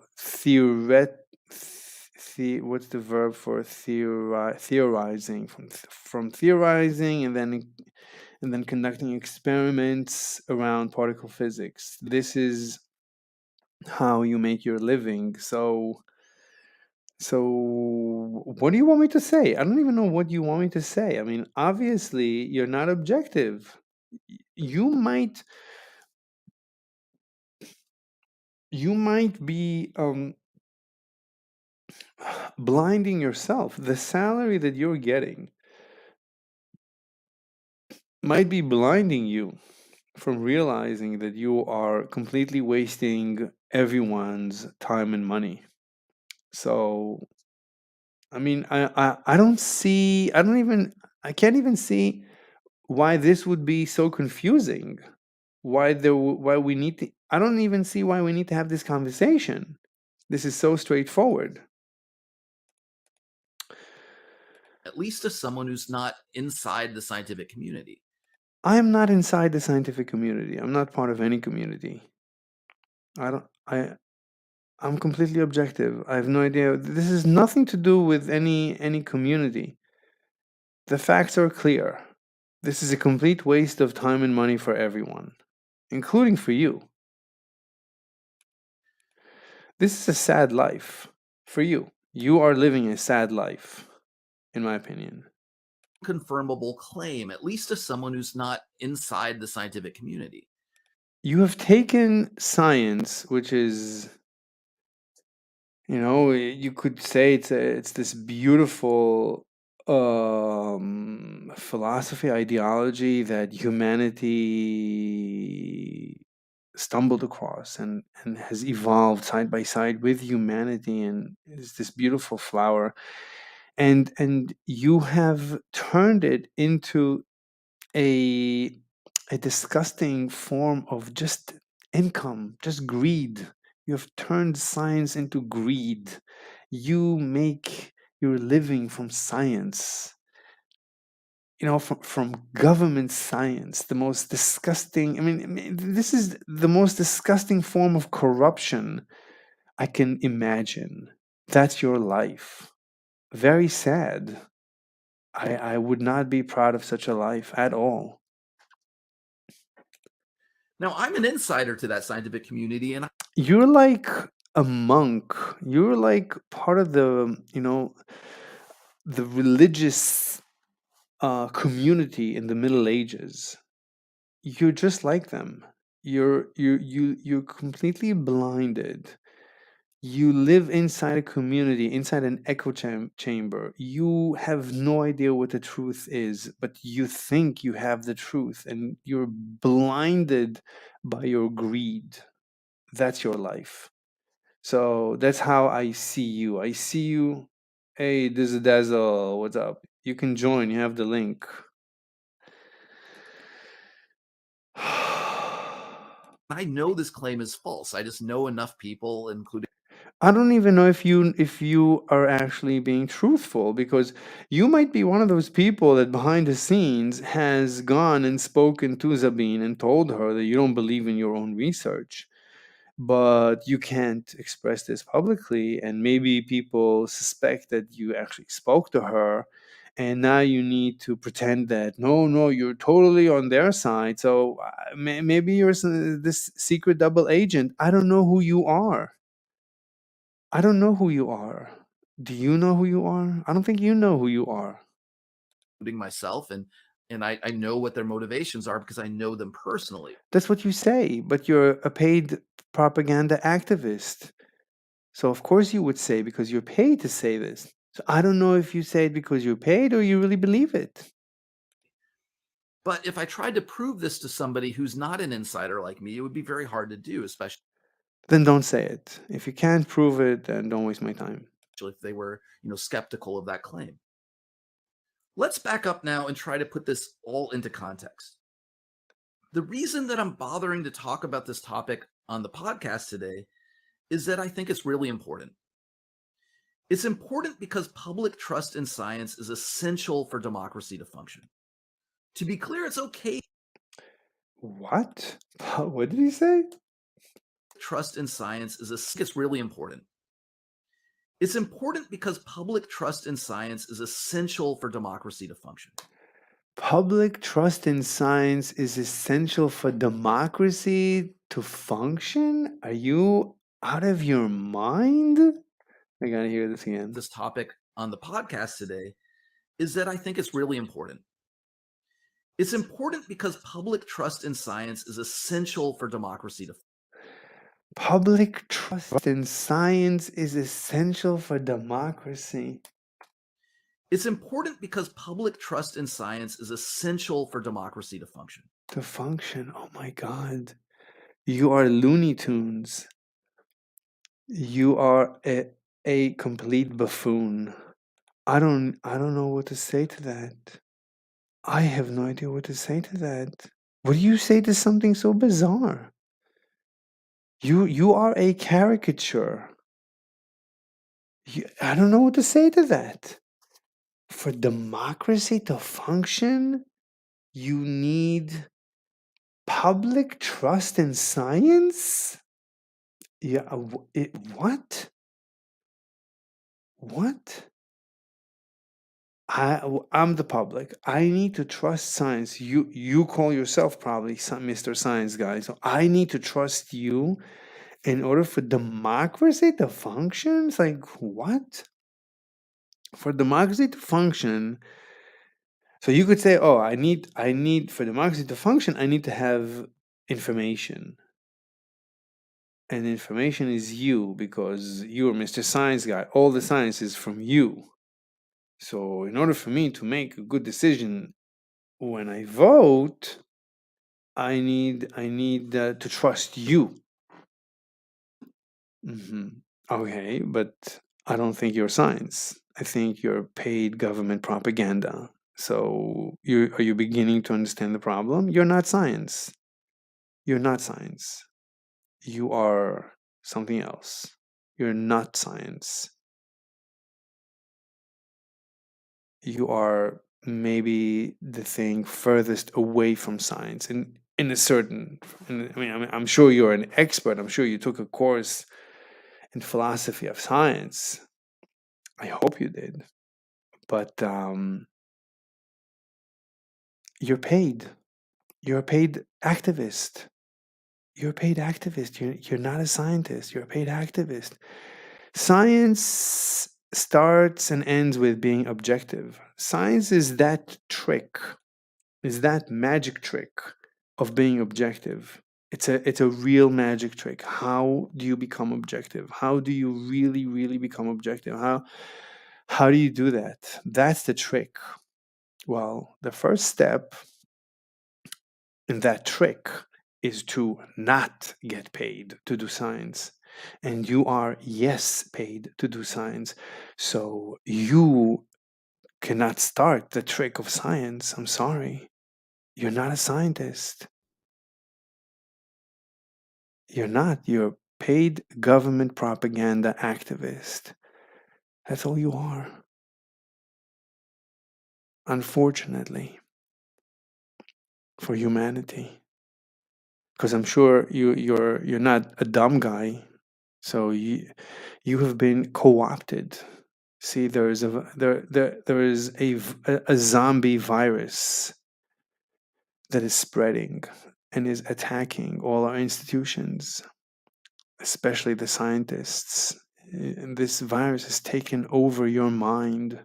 So we lost another smart guy to the zombie, to the science zombie virus. You wear the skin of a scientist, but inside you're a zombie. You're a mindless zombie. You say exactly what you're being paid to say. So for me to trust you is the worst thing I can do for myself. For the public to trust you is the worst thing to happen. And the fact that the public trusts you is a failure in democracy. It's exactly what you said, minus 180 degrees. It is exactly the opposite. That there is any trust in the science is causing democracy to not function, unfortunately. Unfortunately. Very sad. To be clear, it's okay for people to disagree with scientists sometimes. That's not what I'm Only sometimes. But you're not a scientist. You're a zombie wearing a scientist's skin. objecting to here. But if you're actively working to create the false impression that scientists are scheming to manipulate the system to their advantage, So you're saying scientists cannot scheme to manipulate the system to their advantage? Why not? And this is basic economic theory. You are human, you are rational, you are maximizing your benefit. So of course I expect you to scheme to manipulate the system to benefit you. This is my expectation. This is what every rational creature would do. So I have to assume that this is what you do. So when you testify on your behalf, I have to assume you're lying. I can't trust you. then you are also effectively working to erode the public's confidence in our scientific institutions.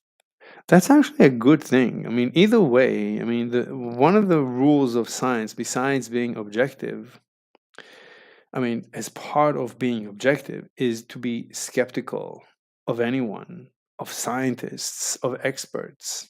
Always question everyone and anyone. It doesn't matter what expert, what titles, nothing matters. Nothing matters. Always question. Always. That is literally science. For you to speak against this very notion of the deep skepticism, this is why you are not a scientist. That is anti-scientific. You are an anti-scientist.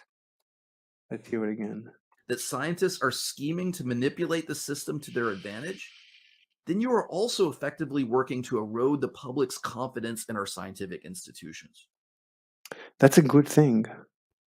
To erode the public. I gotta hear again. You are also effectively working to erode the public's confidence. To erode the public's confidence. That's a terrific thing. Because when I study science, I don't want to have confidence in anything. I want to be completely skeptical. I want to be completely open minded. maybe Einstein was wrong, maybe Planck was wrong, maybe Rutherford, who knows? Let's redo each and every experiment. I mean, at the end of the day, we're probably going to have to do it either way. I mean, but of course we have to be skeptical. So it's a good thing. I mean, this is literally science. Literally science. To erode the public's confidence in the scientific institutions is literally science. That is science. And for you to speak against that, you are anti-science, literally.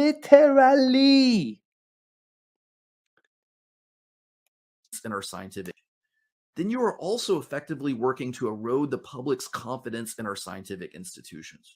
Unbelievable. This is unbelievable. Unbelievable. Just unbelievable. I know when I was listening to this as I was driving, I gotta make a video out of this. This is gold. You are gold. Gold. We need those institutions to We need those institutions.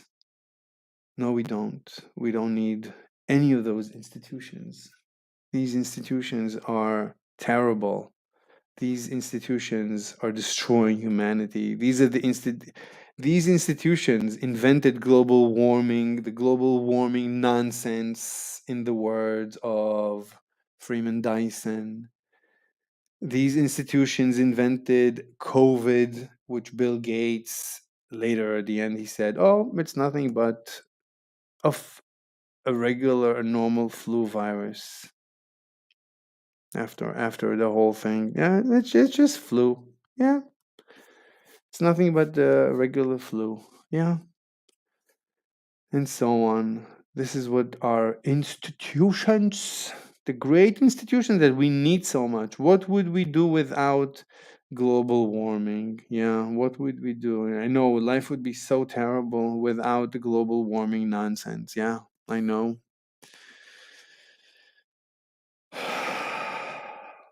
make well-informed policy decisions. We need those institutions to make well-informed policy decisions. When the Centers for Disease Control or the Environmental Protection Agency make a scientific determination, I don't want people thinking back to Sabine Hossenfelder's editorial and wondering whether they can trust these scientists. So you don't want people to think scientifically.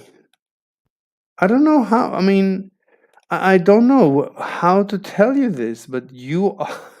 I don't know. This is completely laughable. This is making me laugh authentically. It's good. It's a good joke. That's all I can tell you.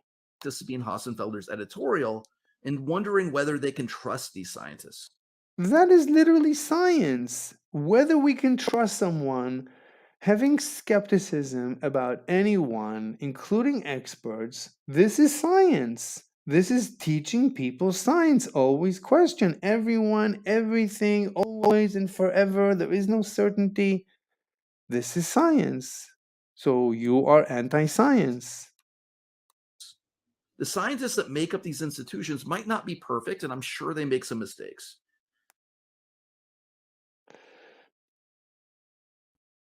Might not be perfect, and I'm sure they made some mistakes. Okay. I mean, I personally don't need them. I don't like paying them a salary, and because they get these salaries, then they need to come up with reasons to exist, and then they invent these crises and these catastrophes out of whole cloth and destroy our lives. I don't need this. These institutions, I don't need them. You can take them, keep them. But they are our most reliable source for many kinds of scientific information. No, they're not. They absolutely are not. Global warming, in the words of Freeman Dyson, is utter nonsense. To end religion, in his words. So he didn't appreciate these institutions. So I certainly don't. It's not that I needed him. I mean, before I ever heard him speak, I came to the conclusion that global warming is utter nonsense. But once I heard him, then fine, here, one of you guys. He's one of yours, or are you going to also disown him? Information that we need, and information that we need to be able to trust. I don't need information. I've seen enough of COVID to know that it does not exist. For all intents and purposes, it doesn't exist. I've seen enough of global warming to know it doesn't exist for all intents and purposes. Don't waste my time and money. I don't need any more information. Don't take my money at gunpoint and tell me I need this information. I don't need this information. So, if you're out there trying to erode this trust by creating a false narrative about corrupted, self-serving scientists, well, then just knock it off. Then just knock it off. But it is true. Everyone is. I need to know that everyone has their self-interest. I don't care. No one is an angel. Everyone at the end of the day is rational. Everyone looks out for themselves. So this is right. This is a mathematical certainty. It's based on the rationality assumption, without which we don't have economics. So if you like the science of economics, you have to assume rationality. So assuming rationality means everyone is self-interested, everyone is corrupt. That's what I have to assume. So what do you want me to do? You want me to quote, knock off the science of economics as well? That's what you want me to do? Narrative about corrupted, self-serving scientists, well, then just knock it off. That's it. Just knock it off. Yeah, just knock it off. Yeah. Of course you would say knock it off because they're threatening your livelihood. So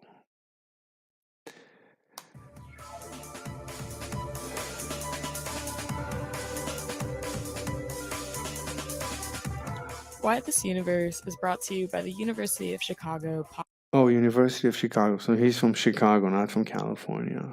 Podcast Network. It's edited and produced by me, Shalma Wegsman. Shalma Wagner?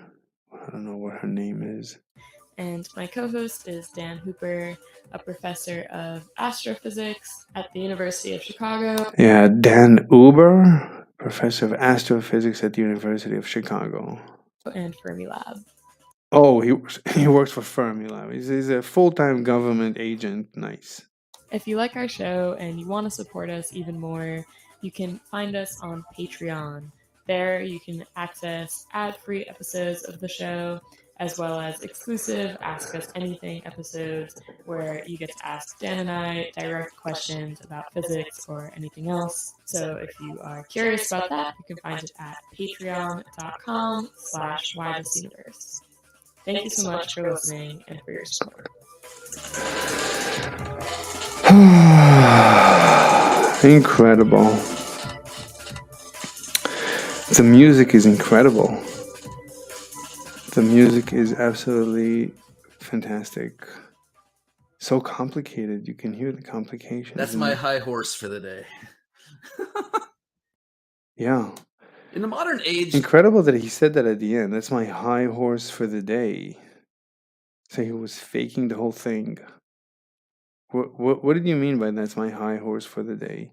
So it was all pretentious?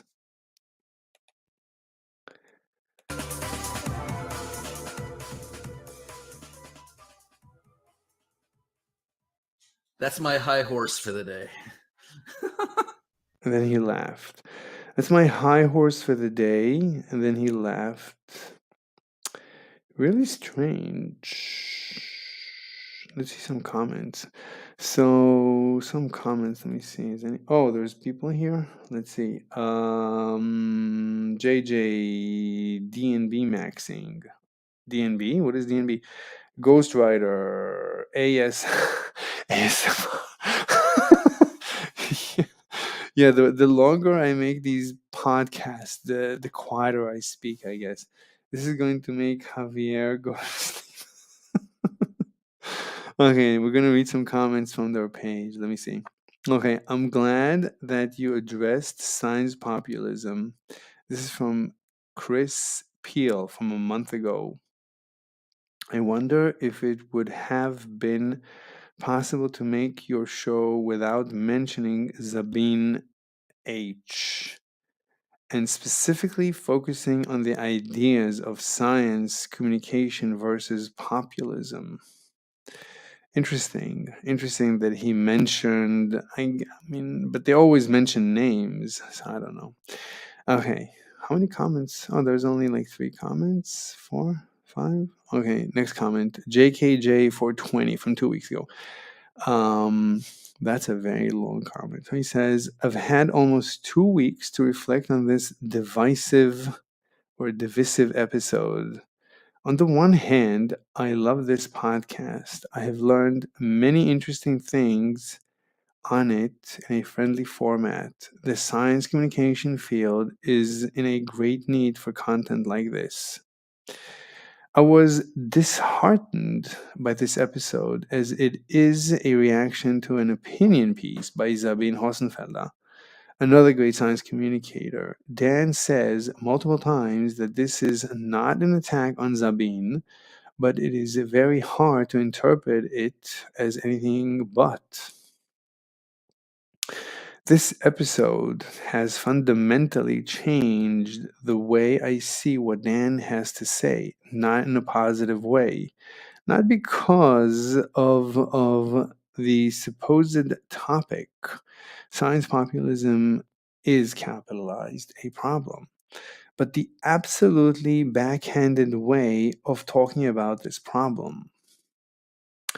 I personally would be happy if this oversight was acknowledged in a subsequent episode, as that would go a long way of rebuilding the trust between scientist and listener. Also, having Zabine on the show and actually giving her a chance to clarify would be the best. I know Dan has made it clear on Twitter that he does not think that would be productive. But that is exactly the wrong attitude to have in a situation like this. So this was on Twitter too. Interesting. We as science enthusiasts want to see honest discussions on serious topics. A conversation is a great way to achieve this. P.S. Sorry for my mediocre English. It is not my first language, and the reason if what I wrote isn't clear enough. No, it was actually very clear. Where are you from? Interesting. So there's 5 replies. So let's see if there's any more comments in the comment section. All right. So Javier, lol, great take goes to drum and bass. Okay, and then Javier says, I have this in the background while stretching after a run. Really? You have me in the background? That's an accomplishment. And then Ghost Rider says, nice man, I'm listening at work as usual. That's fantastic. So I'm like a normal podcast. Anyway, so Ghost Rider says, all right, I'm going to bounce. Just wanted to show some support, Mr. Slave. Thank you, Ghost Rider. Later, guys, Javier says, I'm going to start listening to Mr. Slave, chain smoking and eating cheeseburger. You should. I didn't say chain. I don't chain smoke. I mean, I might chain smoke, but not enough. I need to chain smoke more. I've neglected my chain smoking for too long. Okay, so let's see responses. It's interesting. I don't think they responded. So, why this universe is the name of the channel. They did not respond. I wonder how many downvotes they have. Let's check to see how many downvotes they have. How many downvotes do they have? I have to open it up in another browser. Oh, 0. Okay, I just gave them a downvote, so that should be already one. Okay, let us continue. So let's see the responses. So from 2 weeks ago, so A. Arbor says, oh, very long response. So he says, yes, I agree. And I am an astrophysicist. I attended some of Dan's lectures live when I was a student in Chicago. Dan misconstrued what Zabin wrote. He conflated flat earthers, anti vaxxers, and climate change deniers to a valid criticism, which has nothing to do with the aforementioned conspiracy theories. Modern particle physics is akin to the god of the gaps in reverse. Anytime there is a peculiar observational property, either a new particle is introduced or new properties of existing particles are proposed. Dan felt personally attacked because his career consists precisely of what Zabin argued is now superfluous. But isn't he an astrophysicist? So how is this personal? And it is important that Zabin addresses this topic. How many billions of dollars have been thrown to, e.g., example, direct dark matter research? Yeah, I guess that's astrophysical research, I guess. And a null result is still very meaningful, but at what point you take a step back and reframe your approach rather than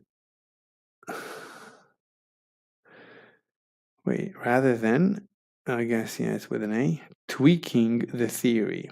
The only solid argument Dan presented were past successes of particle physics with its foundational results. But he can save those anecdotes for the funding agencies. Hooper and co. resorted to echoing politically. Who is Hooper? Oh, is it Dan Hooper? Resorted to echoing politically charged terms rather than addressing the thesis with dignity. I guess I'll give it a thumbs up. Okay, so JKJ420, the original poster, he responds to A. Arbor. And it says, I couldn't agree more. Thank you for taking the time to put your thoughts into writing. Maybe someone from the podcast reads it and addresses this problem. Okay, then A. Arbor responds. Oh, so this is a conversation between A. Arbor and JKJ420. So A. Arbor responds to JKJ420. He says, also, it is disheartening for him, I guess Dan, to claim repeatedly that Zabin isn't an expert in his field. If an accomplished theoretical physicist cannot speak of particle physics, and if who is he referring to? I guess Zabin. And if particle physics can only be critiqued by an enclave of initiated, either the particle physics community should do a better job at presenting their evidence to fellow professionals, or Zabin is certainly not the one who isn't adhering to productive scientific standards. The problem is that making your field easy for colleagues from other disciplines is much harder than coming up with punchy and memorable stories for the general public. Okay, a thumbs up, I guess. Okay, then JK responds. The original poster says, yes, and the whole responding on your podcast about an opinion piece just feels non-scientific. What do you mean by that? An editorial is by definition an opinion. Nobody should feel attacked by it, certainly not to this extent. It feels like Dan was feeling too safe in his field and can't accept any criticism. Okay, and then Arbor says, precisely so. This podcast needs a well thought out do over. Fascinating. So I'm not the only one in the universe who thinks this is completely ludicrous. All right. Okay, so then we have a comment a month ago from Edward Williams. So he says, a comment said best by Wikipedia. The scientific method is an empirical method for acquiring knowledge that has characterized the development of science since at least the 17th century, with notable practitioners in previous centuries. See the article History of Scientific Method for additional detail. It involves careful observation, applying rigorous skepticism about what is observed, given that cognitive assumptions can distort how one interprets the observation. It involves formulating hypotheses via induction. Based on such observations, the testability of hypotheses, experimental and the measurement-based statistical testing of deductions drawn from hypotheses, and refinement or elimination of the hypotheses based on the experimental findings. These are principles of the scientific method as distinguished from a definitive series of steps applicable to all scientific enterprises. I don't understand whose side is he taking? I don't know. I'll thumb down. I'll ask him, how is this relevant to this video? Fascinating. Okay, next, Lee from 2 weeks ago. I generally enjoy, quote, why the universe, unquote, but like the previous commenter, this episode makes me somewhat less inclined to listen to it. First, oh, it's very long. Okay, first, Zabin's piece was not science populism. It was not about science at all. Rather, it was about the motivations that drive scientists. What do you mean it's not about science at all? I mean, everything is science. There's nothing that is not about science. When you express an opinion, it is science. If you're expressing your true opinion, that's science. About any phenomenon. You could review a movie scientifically. You can look at a painting scientifically. As long as you're expressing your true opinion, that's science. Right? In science, we try to explain phenomenon. So a painting is a phenomenon. A movie is a phenomenon. So we can explain, right? We can come up with a theory to explain a painting, a theory to explain a movie, a theory to explain a character in a movie. If we read an editorial piece and we analyze it, we can come up with a theory to explain this editorial piece. Wait a minute, there's comments in the comment section. Oh my god. Vega. Hey, Javier. But wait, Vega, do you want to join us? Let me put the link again. The link. No, that's not the right link. Here's the right link.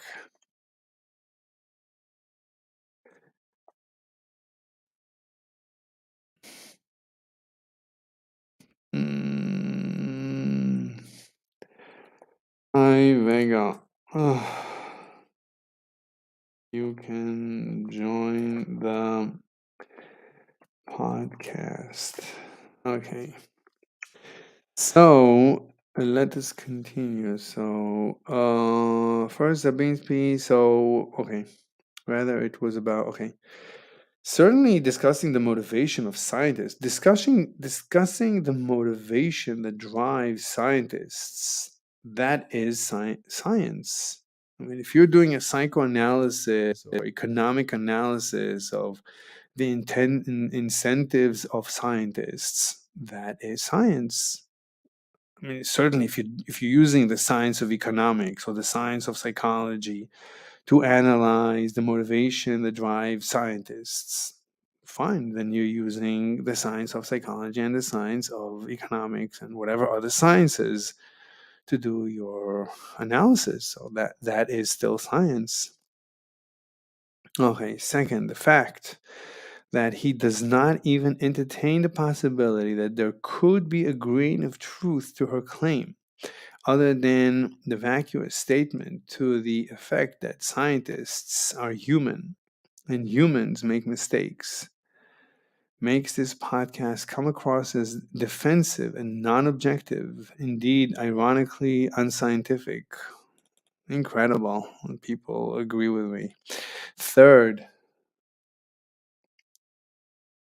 wow, Starship launch attempt soon. Incredible.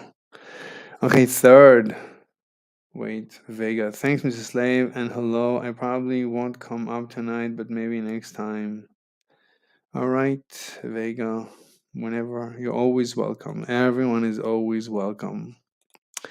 All right. So, third, he gives as evidence that Sabine is wrong the fact that he personally knows the scientists that propose new particles, and he himself is one. One second. So he gives as evidence that Sabine is wrong the fact that he personally knows the scientists that propose new particles, and he himself is one. In fact, as any psychologist would tell you, this actually decreases the probability that he's being objective here. People are motivated. It's as if I read the comments before I started speaking, or they listened to me before they wrote these comments. Unbelievable. So, this is fundamental stuff, but he is so sure of himself. Unbelievable.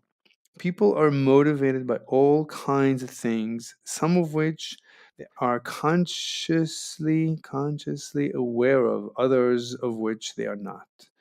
As far as I know, there has been no psychological study of Sabine's hypothesis regarding the motives of these, I think he means motivations, of these particular, or the motives of these particular scientists.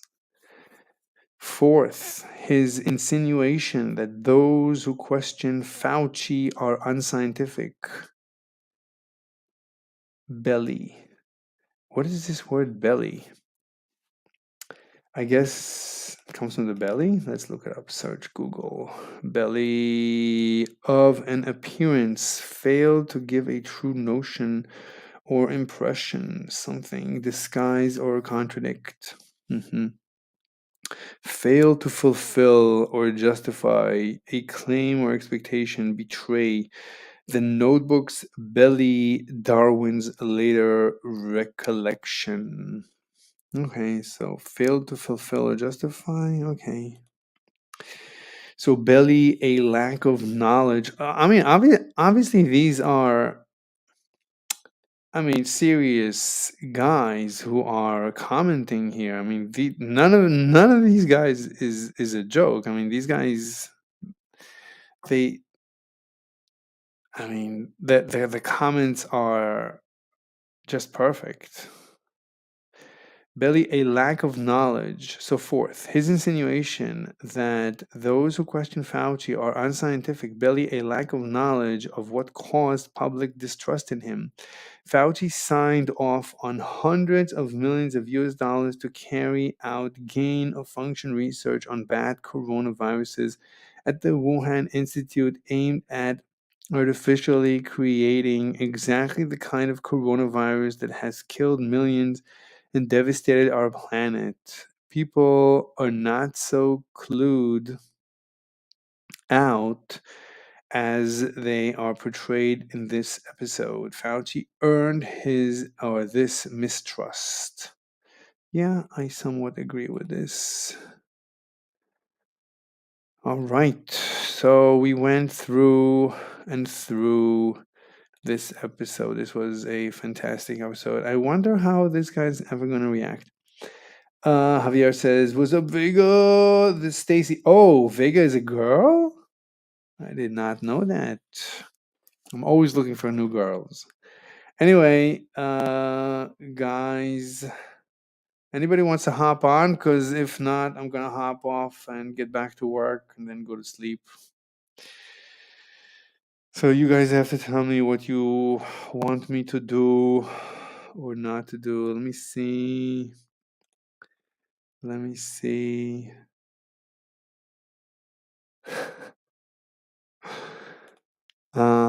Unless we can review something else. What else? Okay, there's another video I wanted to review. So let me go search for it. For the next trick, so this is, what's his name?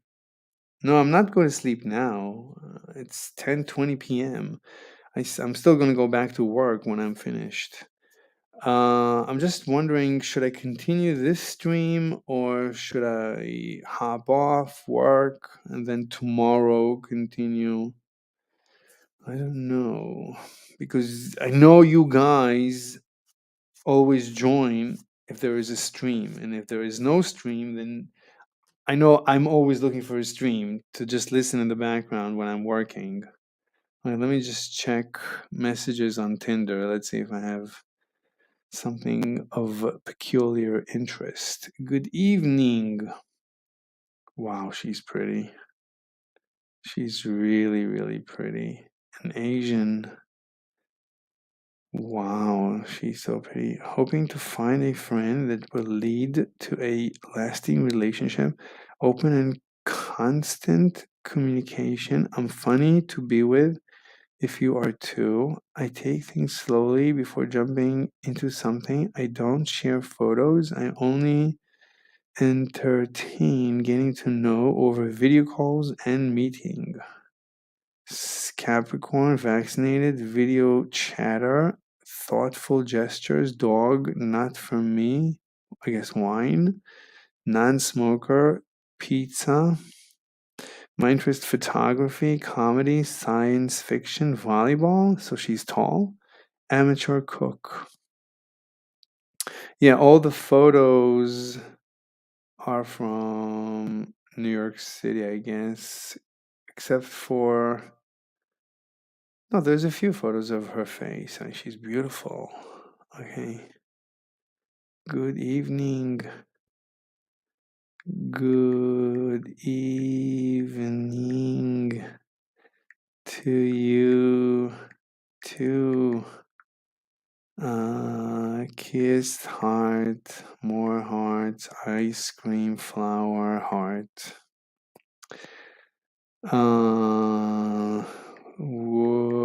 It's 10 times. Would you like to?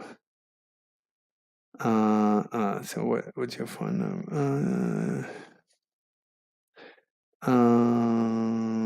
No, I guess okay. Would you like to have a video chat? Okay. Oh my God, Jesus Christ! Some of these, oh my God, these girls are gorgeous. Wait, it's now 10:20 a.m. in Thailand. My Thai girlfriend hasn't called me today. That's weird. Hi, baby.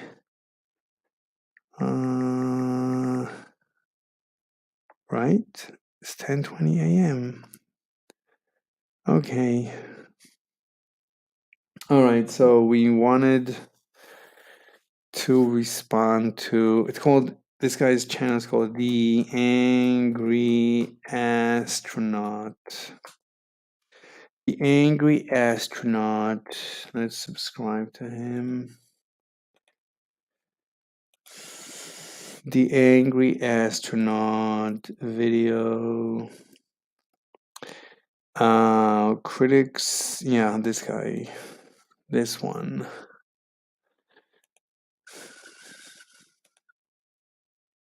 Wait a minute. Oh, I went with the wrong one. I was using the wrong one. I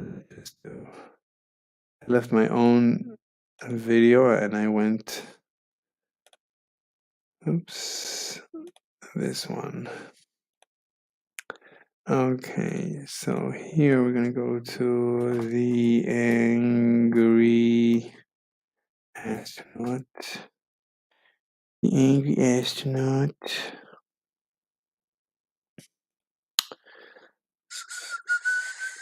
Where's the chat? Okay, the angry astronaut. This one. Money on failed space mission. So hold on, let's see that we're good. Okay. All right. Wait, what's this? Okay, so let's begin. There's a surprise. Anything the UK touches just now turns to absolute waste of time and money. Leave it to the experts, not Poundland NASA. We waste money on failed space missions while people starve and die for lack of hospital beds. If we needed any further proof that we have lost the plot, this is it. I'm not gonna do this because the video, I named the video, it's a reaction, it's a specific reaction. I don't want to mix reactions, so I'll do the other one some other day. Okay, my fellow humans, thank you very much for joining me for this podcast. So hopefully everyone will be alive and well the next time we go live. So for now, have a great, lovely day, and good night, and good evening, and good day wherever you are. Bye bye, and adios.